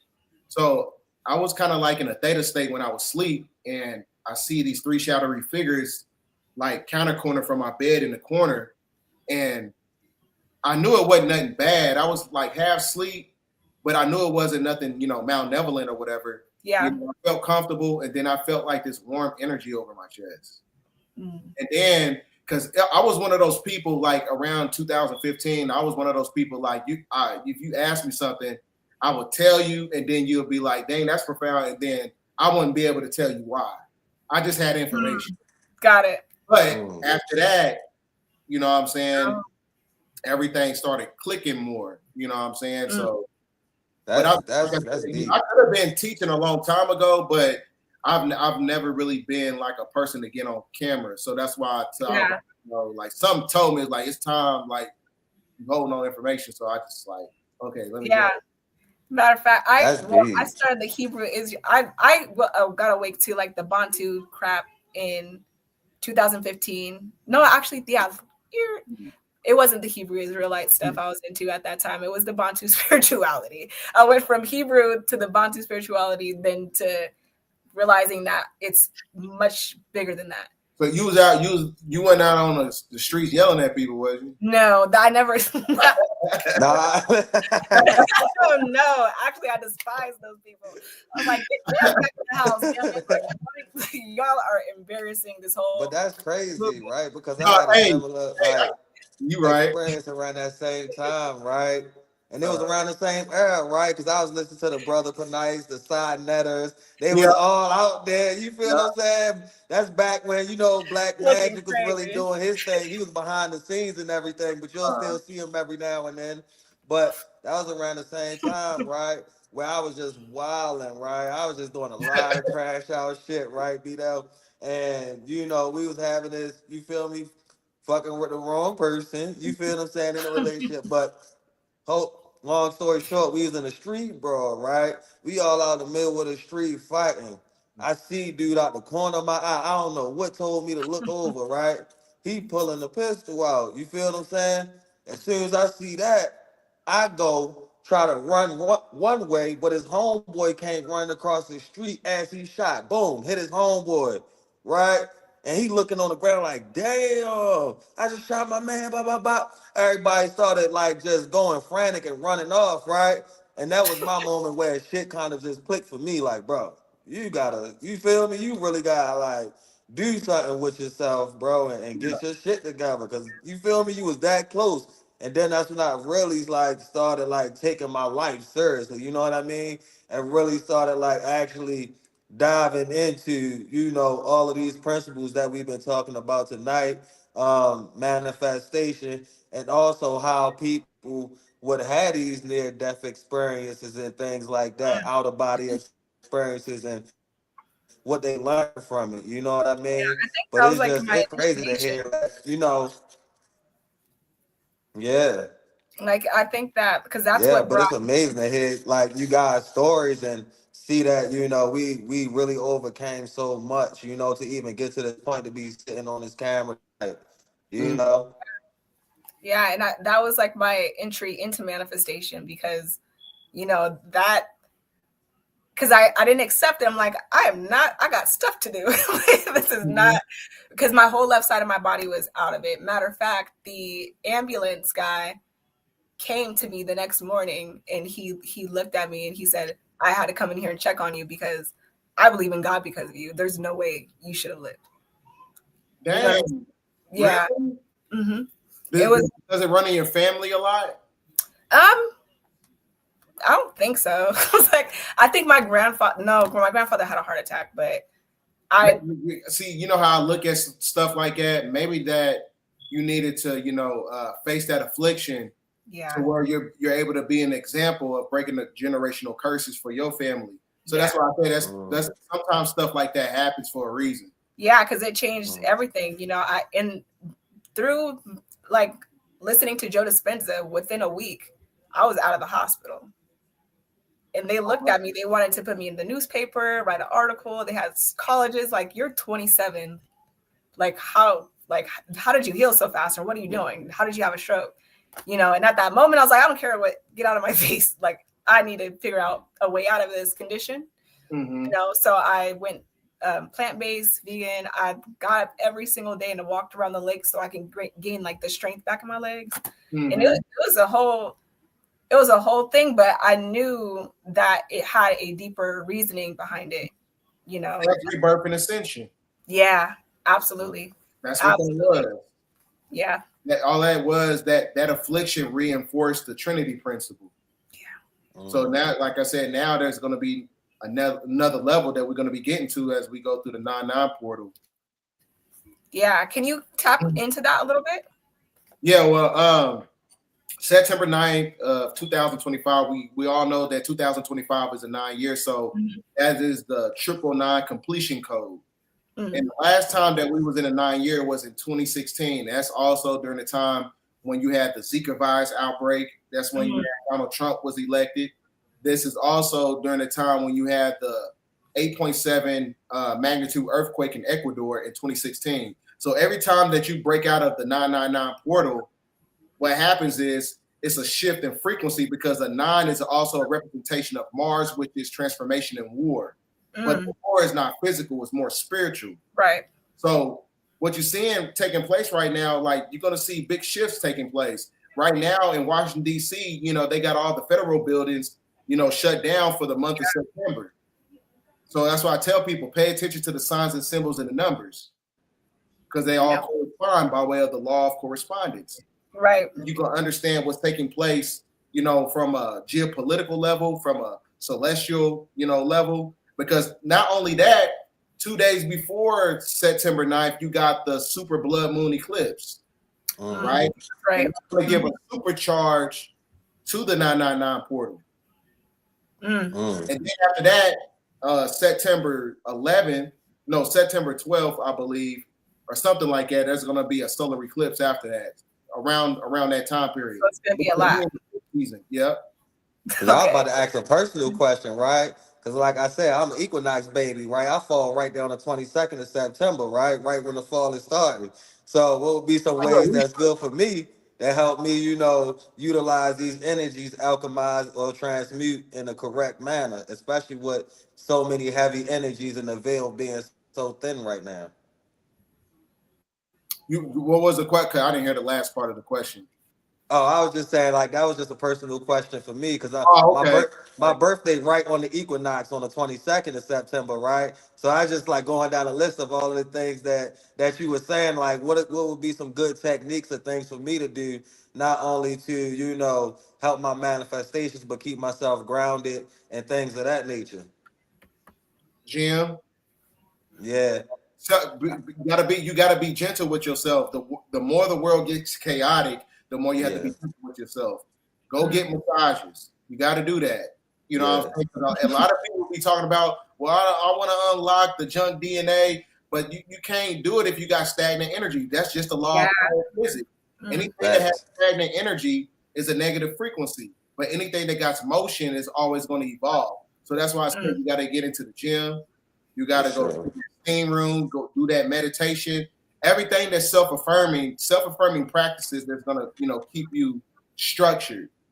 So when you're disciplined, where you have a sense of self-direction, you need that, especially during this time period, because they're gonna ramp up their COVID operations. Starting to run out. Like literally, you see how the days is going by so fast. Yeah. Man, what? So they You're not lying about that. You're not lying about that, bro. They're running out of time. That's why the gym was definitely a catalyst for real, and a lot of my growth that I've been seeing in myself lately. Like, I try to like you said earlier, doing that bid, right? You doing that bid. So I got me a whole little gym in my man cave. You feel what I'm saying? And I see the difference. You know what I mean? When I dedicate myself, you know what I mean, to that. It's like you said, you shed so much stagnant energy, so much dead weight. You start being more gentle with yourself. You feel me? You start really stepping into that power. So for sure. But I also wanted to ask you, right? This is my next question because this is real controversial in the spiritual community, right? What do you feel about like mushrooms, DMT, and all of these things that's being used right now, right? When it comes to the energy that we're seeing and all of the things that you spoke on, would this be a good time to even, indulge in those type of things? You know what I mean? Because some people try to reach different levels of, manifestation or, going on a trip, different frequencies and vibrations, right? Is this a good time to even utilize those or indulge in those? Well, speaking just from my behalf, I would say no or whatever, because everything that's already connected to the planet is already inside of us. We just have to tap into it. When it comes to people who do, recreational drugs or whatever the case may be, and they want to use it as a catalyst to tap into like something metaphysical, I mean, that's cool or whatever, but that's just something that I don't really like propagate. Like every once in a while, I might, hit the joint or whatever, but other than that, I don't do nothing. And most, like I said, I drink champagne with my dinner or something like that, or some wine, because wine is good for blood flow or whatever. But as far as like DMT and stuff like that, or mushrooms or whatever, I don't really like, tap into it. Have you ever done it? Yeah, I did it when I was in Stone Mountain, man. And my girl, she gave me this damn mushroom drink thing, and she's like, "What?" I was like, "What is it?" She was like, "Just drink it," and I drank it. I was like, "She said this they gave it to us or whatever," and I drank it, and then like I started. It was a good experience, but it's it's just not for me. Yeah. And I was gonna say I tried it one time, and you definitely have to be somewhere out in nature in a good environment. Because when I tried it for the first time, I was in the Pocono Mountains. You know what I mean? And a lot of the trails where you sitting on top of the mountain, somewhat like Stone Mountain. And it was a good experience. You know what I mean? But I think now it's being abused so much now. It just has a bad reputation, right? And they done perverted everything that the ancestors used to use, right? Like natives just used to grab marijuana, put it in the pile and burn it, right? So they can read smoke. You know what I mean? And the ancestors used to do all these different type of things. But like Brydell say, man, it's so much that has been perverted now and been tampered with. I don't think, you know what I mean? I don't think not too much of anything is good. You know what I mean? Outside of self.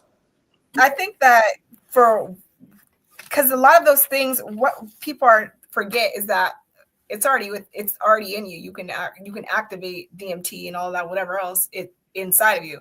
You don't need, but people are bypassing. Excuse me. But they're bypassing, like, how would you say that? I don't know. But it's just spiritual bypassing, because you're trying to get from one state to the next without actually going within self without any extra to, bring that about, or whatever the case may be. I haven't done it yet. I do want to do ayahuasca though. I heard people been getting, unalive with that stuff. Oh. I heard something. I don't know. Oh no. Like I said, man, I'm just, like I said, man, I got my, my wine and my champagne, and that's it. Yeah, I think and every once in a while hit the joint. I don't want nothing else after that. Like, yeah. Right. But other than that, I've had those experiences, experiences, like I think the first time my first like real life past life memory came through meditation out of nowhere. And I was just like doing some breath work.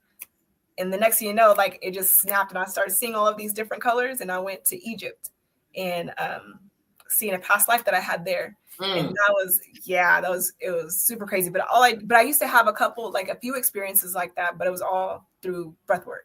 So that prana, the life force, because the life force in itself is supposed to have some type of piezoelectrical frequency, to where the prana has to work in synergy with the pineal gland instead of coming out of your nose and your mouth.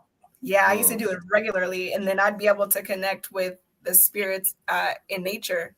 I think I was at the river that I go to out here, and I was meditating, and in my third eye I seen a woman walking on the water towards me, and she gave me a name, and I took that name and I looked it up online, and it was actually a name of a native woman that was kind of like, there's some legendary woman or whatever the case may be that was there. But wow, that's crazy. That's dope. Yeah, I know. It's like those, man. I've had so many. I knew I forgot to ask you something, Brydell, right? How important is it to actually tap into your Akashic records and your past lives in order for you to really understand and understand quantum physics and manifestation? Is that something that's necessarily needed, you feel me, for your higher ascension? Or yeah, you definitely need it. I'm gonna tell you why. Because you ever played the video game Assassin's Creed? Yeah, that was one of my favorite games. Yeah, see, what he does is he taps back into his Akashic records by going through all his past lives. That's when he got to go through different dynasties or whatever, because, the Akashic records is what helps you remember. Because once you remember, you break out of the trauma loop to where you're not stuck inside of a fixed position reality, which is a reincarnation cycle. Yeah. Once you're able to remember, that's when you ascend. But if you don't remember, and you're in a state of psychosis by way of psychological inducement that's coming from the indoctrination programs that is pushed by the systems, what happens is you get indoctrinated. You stuck in a trauma loop. You stuck in a fixed position reality. You stuck here. You're always going to be, reincarnated because you haven't leveled up mentally. So that's why I said. I know you tapped in, bro. Because I was like, I never even thought about that. This Assassin's Creed here. Now I'm thinking about me going back, and I was like, damn. When I used to play it as a kid, I'm like, I never fucking thought about that. I said, God damn, this nigga is like the thing, though. This nigga be breaking this shit down. Everything's in the movie, video games. I just watched the live action Super Mario Brothers movie. It came out in 1993. But King Koopa, he was the president under the underworld who had all those reptilians and everything down there. He had this whole little faction of draconian law. But in order for him to unlock the portal, they was looking for a certain bloodline that was connected to the princess.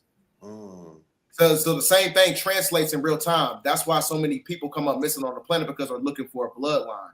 They're looking for the mitochondrial key so they can escape. That's why I said their time is up. Their time is predicated upon genetic self-preservation that's connected to the doomsday clock. So they got to find a specific bloodline that's connected to the black woman in order for them to escape. And they got to do it before the doomsday clock hits 12, because that's when you're going to have reset. That's powerful right there. Yeah. So with that being said, what do you think about people, getting like, genealogy reports and things of that nature, right? Do you think that's something like people should tap into more to help them understand their bloodline, their genetics, their DNA?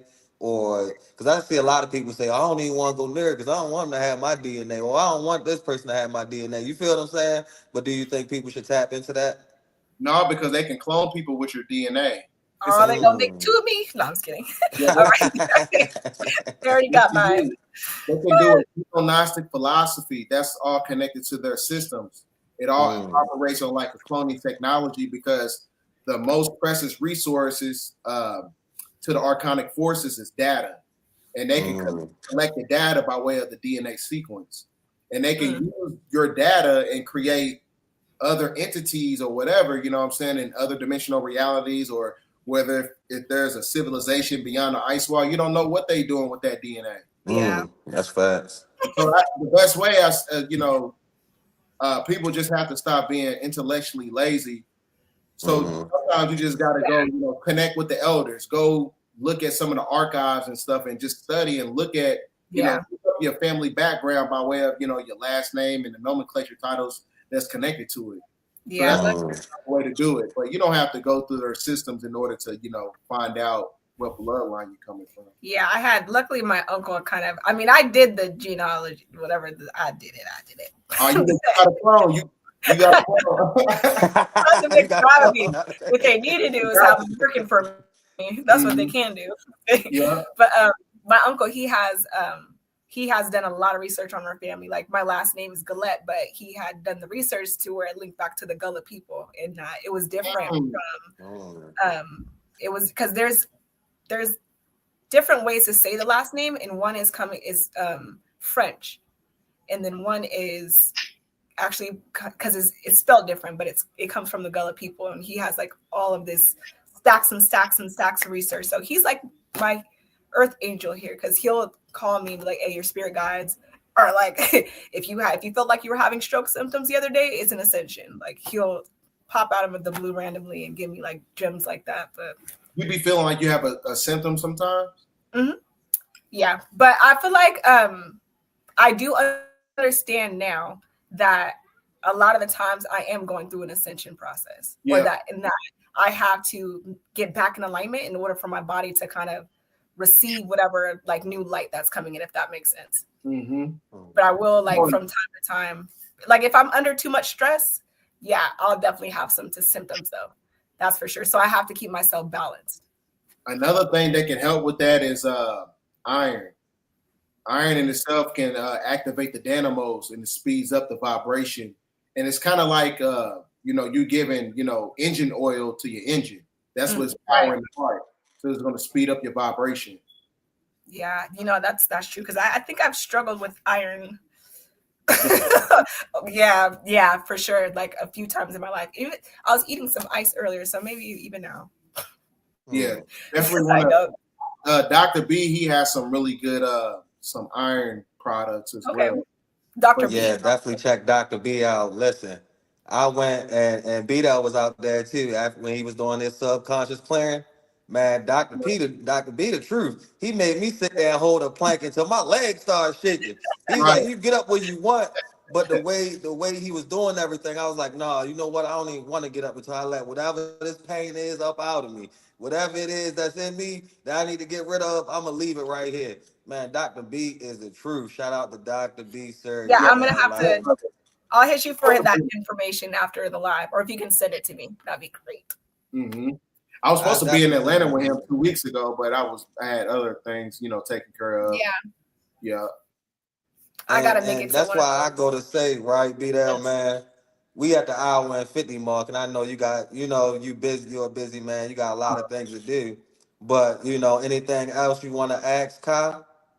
Yeah, actually, I wanted to get a couple of questions from the audience, because I do see like a few questions here. So we are going to open up the line. So if anybody wants to ask a question, the link is in the description box. Just click, I'll add you to the stage. You can ask your question, and then we're going to take a couple before we get on out of here. Okay. But yes, man. Dang, I had another question. Go ahead, though. Go I ahead. was also going to go to say, like, you know, everything that we talked about tonight is like why I'm very mindful about who I follow, right? And it pissed me off when I seen, you know, so many people coming at the brother Brydell like that, because it was like, bro, y'all never been to no events, right? Y'all don't actually go see the people. Y'all don't go support the people. Y'all don't buy their products, but you so quick to say somebody in the cult. You so quick to say somebody's not this and not that, and not once have you ever even seen them in person to even scan or analyze their energy, to see their aura, to know what they about. You feel what I'm saying? Like, I've The seen this worst. brother do his thing. You feel me? Live in person. You feel me? Right. So it's just to the spiritual community, man. We gotta stop that backbiting bullshit. We gotta stop like seeing people right at the bottom, because when you first come out, they like, oh yeah, cheering you on, right? The brother got knowledge, but once you get to a level where you start monetarily making money, you start having all these people come at you, it's like, man, y'all a bunch of sheeple. You feel what I'm saying? And it make the elders and the leaders not even want to teach. This brother right here don't charge nobody a damn dime when he teach, bro. And the things that he teaching, he could put easily in workshops and charge an arm and a leg like some of these other people out here. This brother don't ask for nothing. If you decide to donate, that's on you. Oh, speaking of that, drop your Cash App in the chat for anybody that want to donate to Brother Brydell. But yeah, man, stop doing that to people that's giving y'all free game, free information, because y'all gonna make them not even want to deal with y'all. And then y'all gonna be looking for somebody when you need the information, and it's gonna be like, nah. You feel what I'm saying? I think it comes into projection and going back to the being in the program. It's like people feel triggered when they see you living your life and getting paid for doing what you actually love and what you're here to do. Yeah, I just had to give Most my people brother his are not. flowers real quick, man, because Most people, that shit pissed me off when I first seen it, yo. And I looked at my right? girl Most and we people looked at don't each have other the like, courage. you see this shit? I said, you see this shit, babe? She was like, yeah, we just went to go see, man, they on some bullshit. I said, I know, babe. Then we got to chop it up. I said, man, I can't wait to actually interview this brother, man. You know what I mean? And let him know that, man, you got people out here that's giving you your flowers, bro. We know who you are. We see who you are. And we ain't listening to none of that fuckery. You heard me? Yeah, that you could tell was kind of forced too. So that's why I was, I didn't at first I wasn't gonna make a video about it, but I was like, nah, I gotta say something because that's over the course of time, nowadays the truth, somebody's lie can be the truth. So I had to say something. Exactly. So, Yeah. I don't be understanding it like that's that spiritual psychosis, like yeah, like, bro, like, people don't understand how secret societies work. I went to a charity ball that was out public. So anything, especially coming from this area, I live in a conservative city. It's nothing. If it is a satanic cult here, I'm pretty sure I would know about it because I live in a small city. So, but there's nothing like that here. Like I don't know. I'd be lost for words when people just. But it's like sickle cell. You said what? It's like sickle cell. When it's like people are that you have people that are really fighting against themselves, and what they're doing is basically they're defending the very thing that's killing them. Yeah, that's slowing them down. That's keeping them in a box and whatever else. You know what I'm saying? And I feel like it gets to the point to where who cares? And they don't have a process of knowing how to break things down, right? Even before you say that, did you look at the mask, right? The type of mask that is being presented, right? Because in those type of rituals, they wear different type of masks, right? And the symbology and what they have on that'll show you. Did you even scan the environment? Did you look at you feel what I'm saying? It's certain things that I break down, right? And I look at. You feel what I'm saying? They automatically thought it was an occult because I put the hashtag Eyes Wide Shut. Eyes Wide Shut is one of my favorites. That's a movie that movie. Like when I first started getting into the Illuminati and stuff like that, it exposes everything. Matter of fact, didn't the guy get murdered after releasing that video because he was never supposed to? Yeah, he's dead. Yeah. Mm-hmm. Yeah. That's one of I'm a movie head. I love movies. Yeah, me too. I watch a lot of 70s and 80s movies. early 90s, because a lot of the movie producers during that time period there were occultists, just like Stephen King. He's an occultist. But one of my favorite movies, and that was just the theme of the charity event. It was a charity event, and the charity event that he used it for, I think he gave it to the Salvation Army or something like that, or whatever, or Boys and Girls Club or whatever. But yeah, satanic cult though. Yeah, but I just like people will attack you when they don't have my thing is like, there's no point in arguing with them because they're not at a level of, they're clearly not at a level of understanding to even kind of comprehend, like they can't argue with you. And I was going to say, they're not, I can't even put it in my word. But a lot of that stuff, she's a TikToker. I hate TikTokers. Hey, Brydell though, a lot of motherfuckers in a satanic cult, and you just don't recognize it. The people you hang around, the shit, the information you let into your brain, right? It's all being controlled by energy. So your ass is in the cult, and you don't even know. So how the fuck you talk about somebody else? You feel me? You unwillingly in the cult. You a motherfucking sheep, man. So don't you feel what I'm saying? And y'all got the nerve to be talking about somebody else that's really trying to lead the people. You feel me? But that's where you have like trying to say, because when we said that Atlanta was Atlantis, they were saying that I was a cult too, and it's weird how everything is lining up because she done said that, and I'm the one that started the chant, and then now people say like it's a cult. They trying to open up a portal, and I'm like, bro, like I'm seeing the same like cycles of what they do to like to try to discredit people. Yeah, but I don't pay attention to it. Yeah, because it's like, why, like, what they say in the Bible, it's like, why cast your pearls to swine? Why give people the limelight of worrying about their opinions when they clearly haven't done enough research to realize that you're in a freaking hamster wheel. Yeah. Like your apartments are like bird cages. Mm-hmm. That's what I was saying. Like, and that's what I was telling her, she thinks she's enlightened and she's really, dealing with spiritual psychosis because she's doing something inside to the point where she wants to attack me and pull on my energy.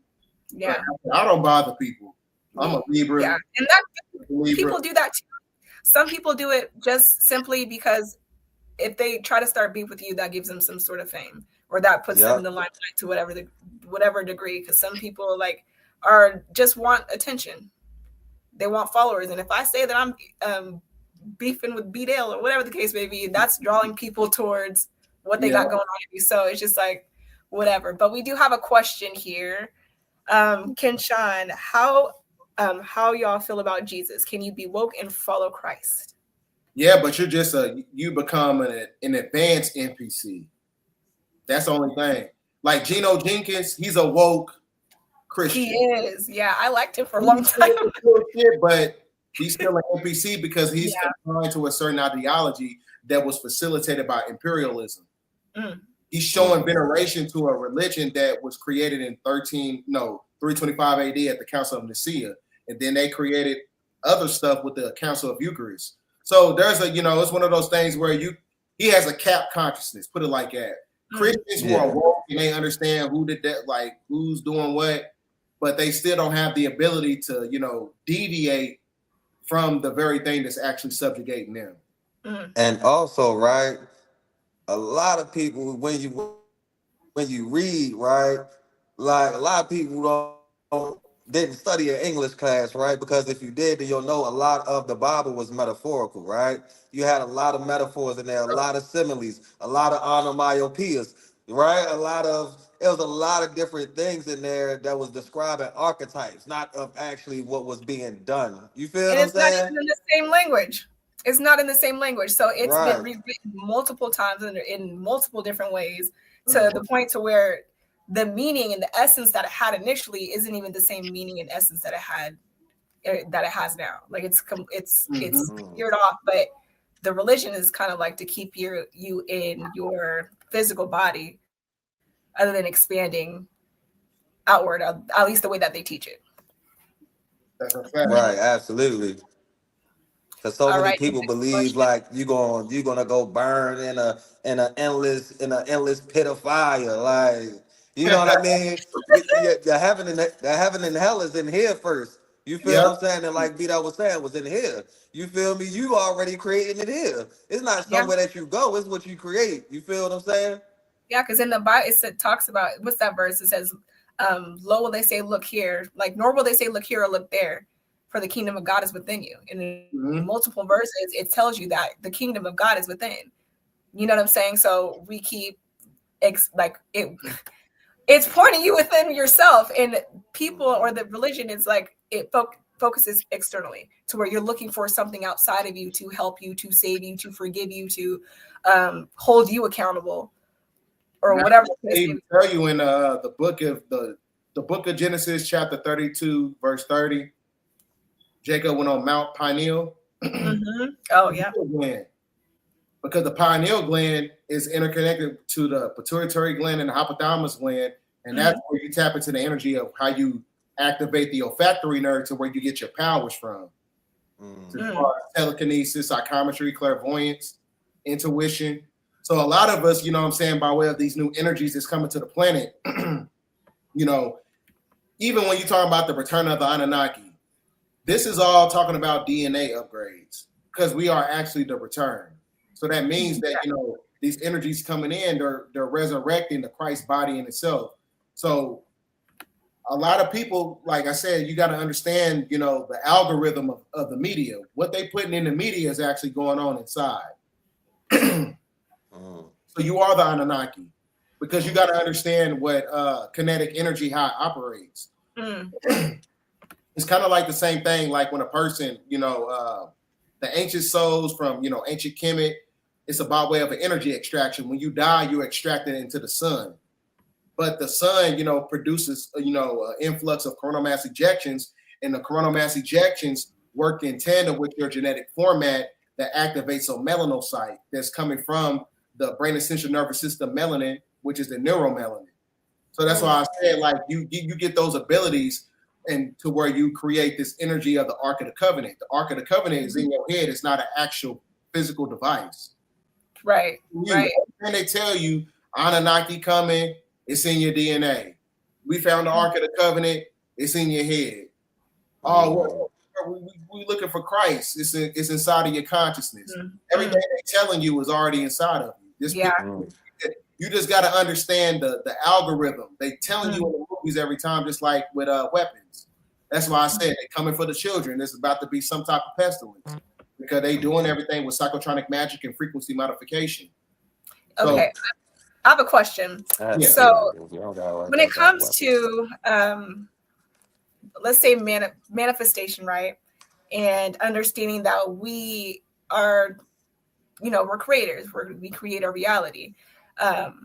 Do you think, or like, what is your perspective on how, because the way that I have this idea or this it's not fully integrated yet, but I look at it like, or like when I started getting into quantum physics, I started thinking like, okay, you know how they're constantly, they bombard us with news, they bombard us with music, they bombard us with all of these different things that are constantly like in being suppressed or impressed on our subconscious mind. Do you think at some point that we assist in certain manifestations of the powers that be? If we're all like collectively, like for instance, say we're collectively thinking that there's going to be a world war, right? And they're like, well, it could happen, but let's kind of like put all of this stuff in front of their face so that they can assist us in manifesting this outcome. Does that make sense? Yeah, but they do it with the agendas. They do it. Okay. They do it with, you know, with the Hegelian dialectic, because you got to understand something.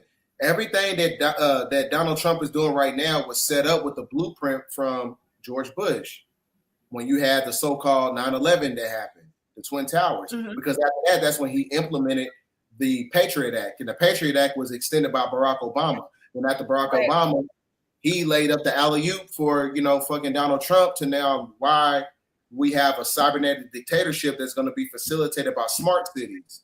So everything that they're doing as far as like manifestation, it all corresponds with, the psychology of humans. Right. Because they're using their agendas to manipulate, whatever that's taking place within the simulation. And this is why the numbers and everything correspond with everything. Because the numbers are actually portals. When you get into the quantum physics of it. So everything they're doing has already been set up, but it's kind of like, you putting the cheese on the mousetrap. That's all they're doing. Right. What we're going to do, they're just looking at the outcome. And then when they have an outcome for it, they'll be like, okay, we can either do this or we're going to do this. Now we're going to do this because this is how they're going to think about this. So let's set this up right here. Because, that's how they do that. It's all. Because that's like I kind of put that 2 and 2 together as like as we're rising consciousness and raising our vibration, what they had, like whatever they had intended is dismantling, or that illusion is dismantling, because as we're evolving and raising our vibration, it's no longer like we're no longer in that space of illusion. So it's like they're losing. See, this is what they want to do. They want to hit the reset button before Mother Nature does. So this is how they attack us genetically, because our genetic format is what unlocks the scroll of all. The scroll of all is 7 tablets of destiny, which is the human circulatory system. So the more we raise up in consciousness, the more it's going to make the planet more conscious. Right. That's what I said. That's what they're at odds with. They want to hit the reset button before we do it by way of our consciousness. That's what's going on right now. So this is why they work overtime to, lock down the DNA with genetically modified foods that's coming from the Food and Drug Administration. This is why they work overtime with the religion and artificial intelligence. That is what light code lockdown. Light code lockdown is the energy of the moon, that tether connection to the simulation. So that's what I said. If you got so many things externally pulling on your energy, you can't resurrect yourself by way of the golden key, which is the energy of the sun, to facilitate the magnetites and the dendrites and activating, I forgot what that's called, the sun heat genes in your body, the neuromelanin. So they work overtime to subjugate that energy, because the more we wake up, the more the planet wakes up. But like I said, they got to hit you with psychological operation to control us. Understood. I get one more. I'll get one more question because I ain't ate nothing all day. Right. All right. Yeah. Yep. Drop the rice bowls in the chat.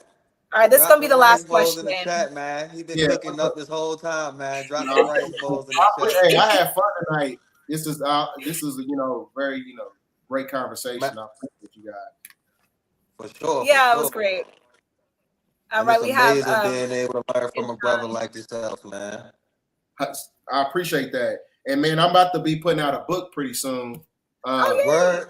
Yeah, it's in motion right now. I'm getting a proof copy sent to me. It should be here probably like in Tuesday. And then once I get the ball rolling, I'm gonna roll it out in October on my birthday. The book. Nice. Book. It's a self-help book that's based on mind science technology. It talks about chosen ones versus NPCs. It talks about the 144,000. It talks about the Christ energy. It talks about how to level up and how to, as we were talking about, the navigation system. It's a self-help book and metaphysics intertwined. Yep. I'm excited for that. Oh, I need in on that. I need in on that. Bro, it's gonna be fire, bro. It's already done. I already know it is. It's already done. The cover is gonna make you want to buy it anyway, because the art. I'm gonna get it. You're a beast with that AI, man. You're a beast with that AI, man. I was liking what you was doing with yourself and Bobby Hemmett too. Huh? No, I said I was like when I was following your Instagram, I said you dope with the AI. I like everything that you was doing with yourself and Bobby Hemmett. I didn't make that. No, I didn't. I don't know how to make AI videos. Oh well, that was pretty dope though. Yeah, but I told the dude who made it, I told him to take it down because he was basically, giving off this perception that Bobby Hemmett was dead, and Bobby Hemmett is still alive. Oh, wow. He just fell back from teaching. Right, exactly, Yeah. exactly. That's Why do crazy. you, that All led me right. to a little question. Why do we feel like, just because,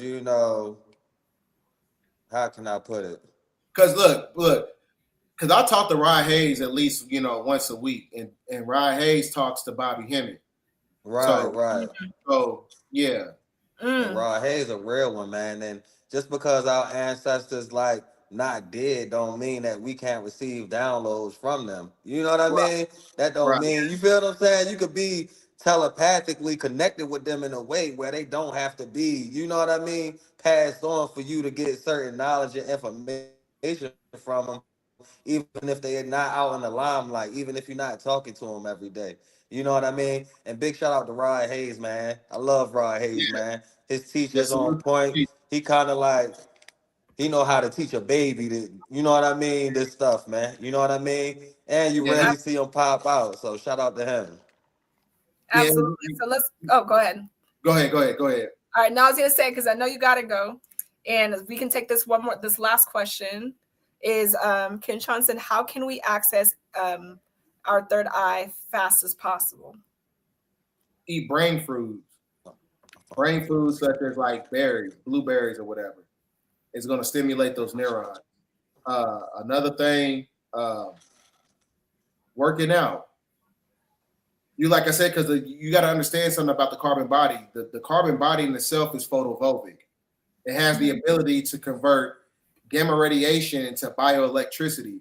So in order to activate the electricity in the body to stimulate the pineal gland, you got to work out and do all these things to shift the mindset. It's all cultivated by discipline, because discipline in itself has a tachyon energy, and that tachyon creates a Merkaba. And over the course of time, that's when you're going to be able to transmute to the energy of, human and God by way of mindset, not by way of, oh, I read the damn Bible and I think I'm, going to get, manifestations and incentives from the universe. Right. So it don't work like that. So you gotta be proactive with your approach on healing. So that's how you do that. You gotta heal first. Yeah, definitely healing for sure. Because a lot of the time, your third eye is blocked because of your ego, and you haven't fully filtered through your ego, your shadow, and all of those things are like blockages when it comes to your intuition. Because even from, that's why I was saying people got to watch out who they get readings from too, because a lot of these readers are projecting. They don't know how to remove the ego in the middle of a reading and receive divine insight. So and they fascinate people out. Yeah. Yeah. I'm feeling a lot of them they be toxic. I'll be like, man, I know that's not man, what? You ain't lying. Yeah, and they forget the purpose, because the purpose of readings was for divine guidance. It's not for to see. It wasn't for tea. Okay. Right. And it's like you getting readers that are cussing folks out. Right.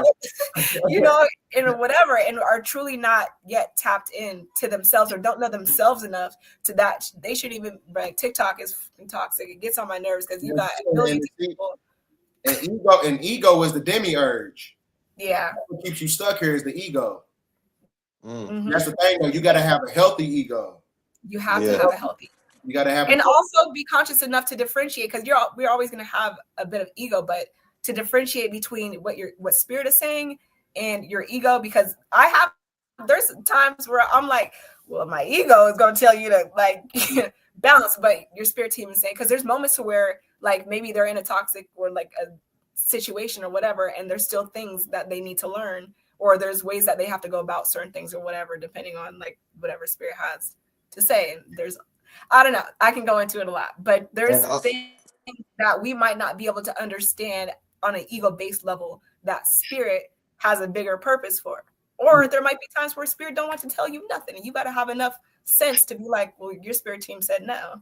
Source said, like, this is where you have to learn the path on your own, Man, listen, and that's why I rarely go to a few people, and Kyle already know I come to her quick, because she like one of the only people I do trust, because we also got to understand that a lot of people work with predictive, right? they use predictive aspects, right? So let's say you go to somebody, you want to read, and they might go through your page and be like, oh, he got drama with this person. He got drama with that person. Oh, this what he got going on financially. Okay, let me go tell him what he want to hear. Bang, bang, bang. You feel me? And everything is predictive. So now I can tell by, by being read by the right people. I'm like, oh, okay. Now I see what you was doing. Like that's not on point. That's not on point. That's not on point.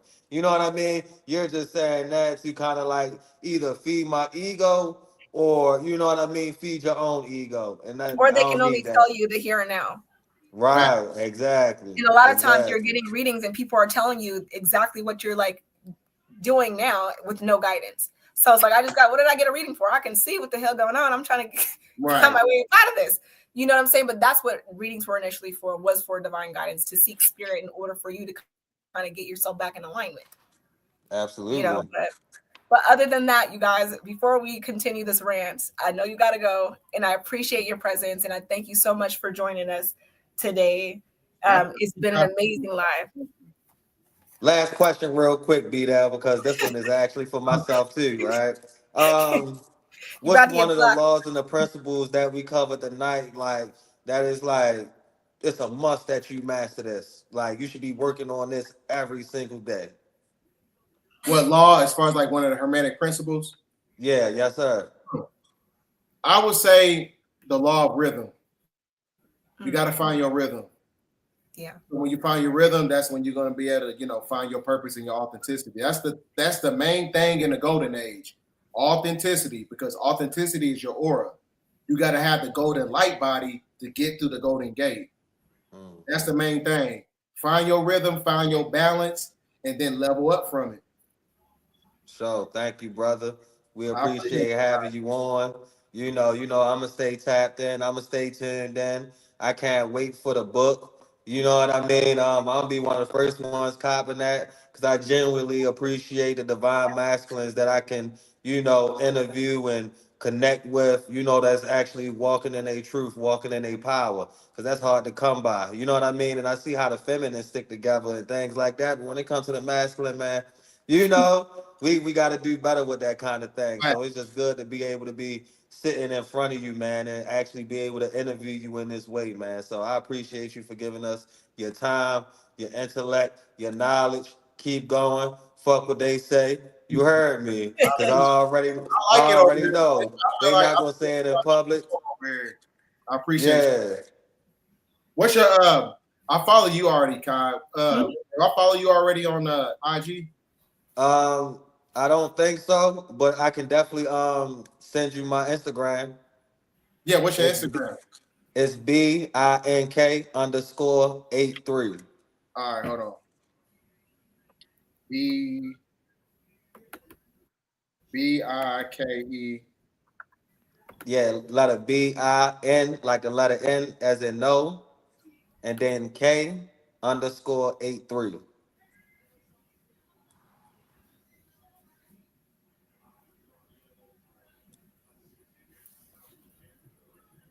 Okay, I see. I just followed you back. Okay, for sure. For sure, brother. I appreciate that.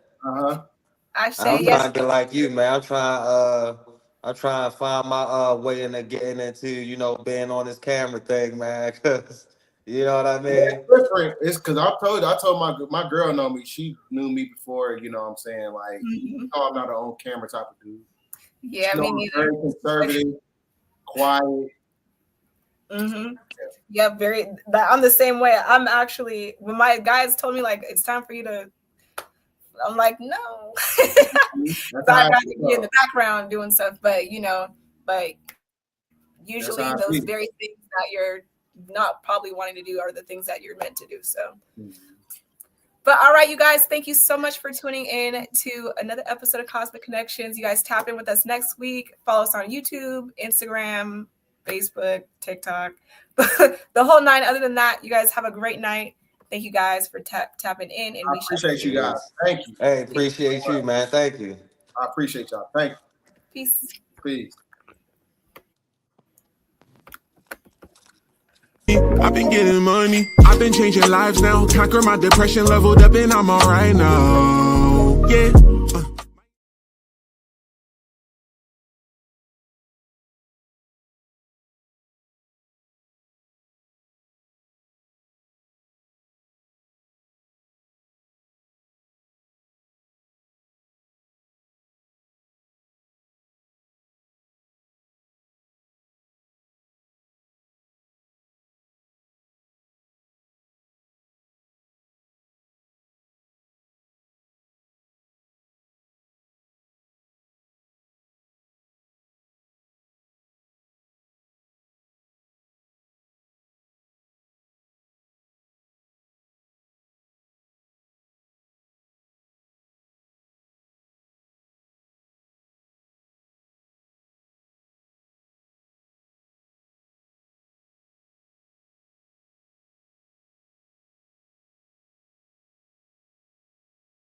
I've been getting money, I've been changing lives now. Conquer my depression, leveled up, and I'm alright now. Yeah.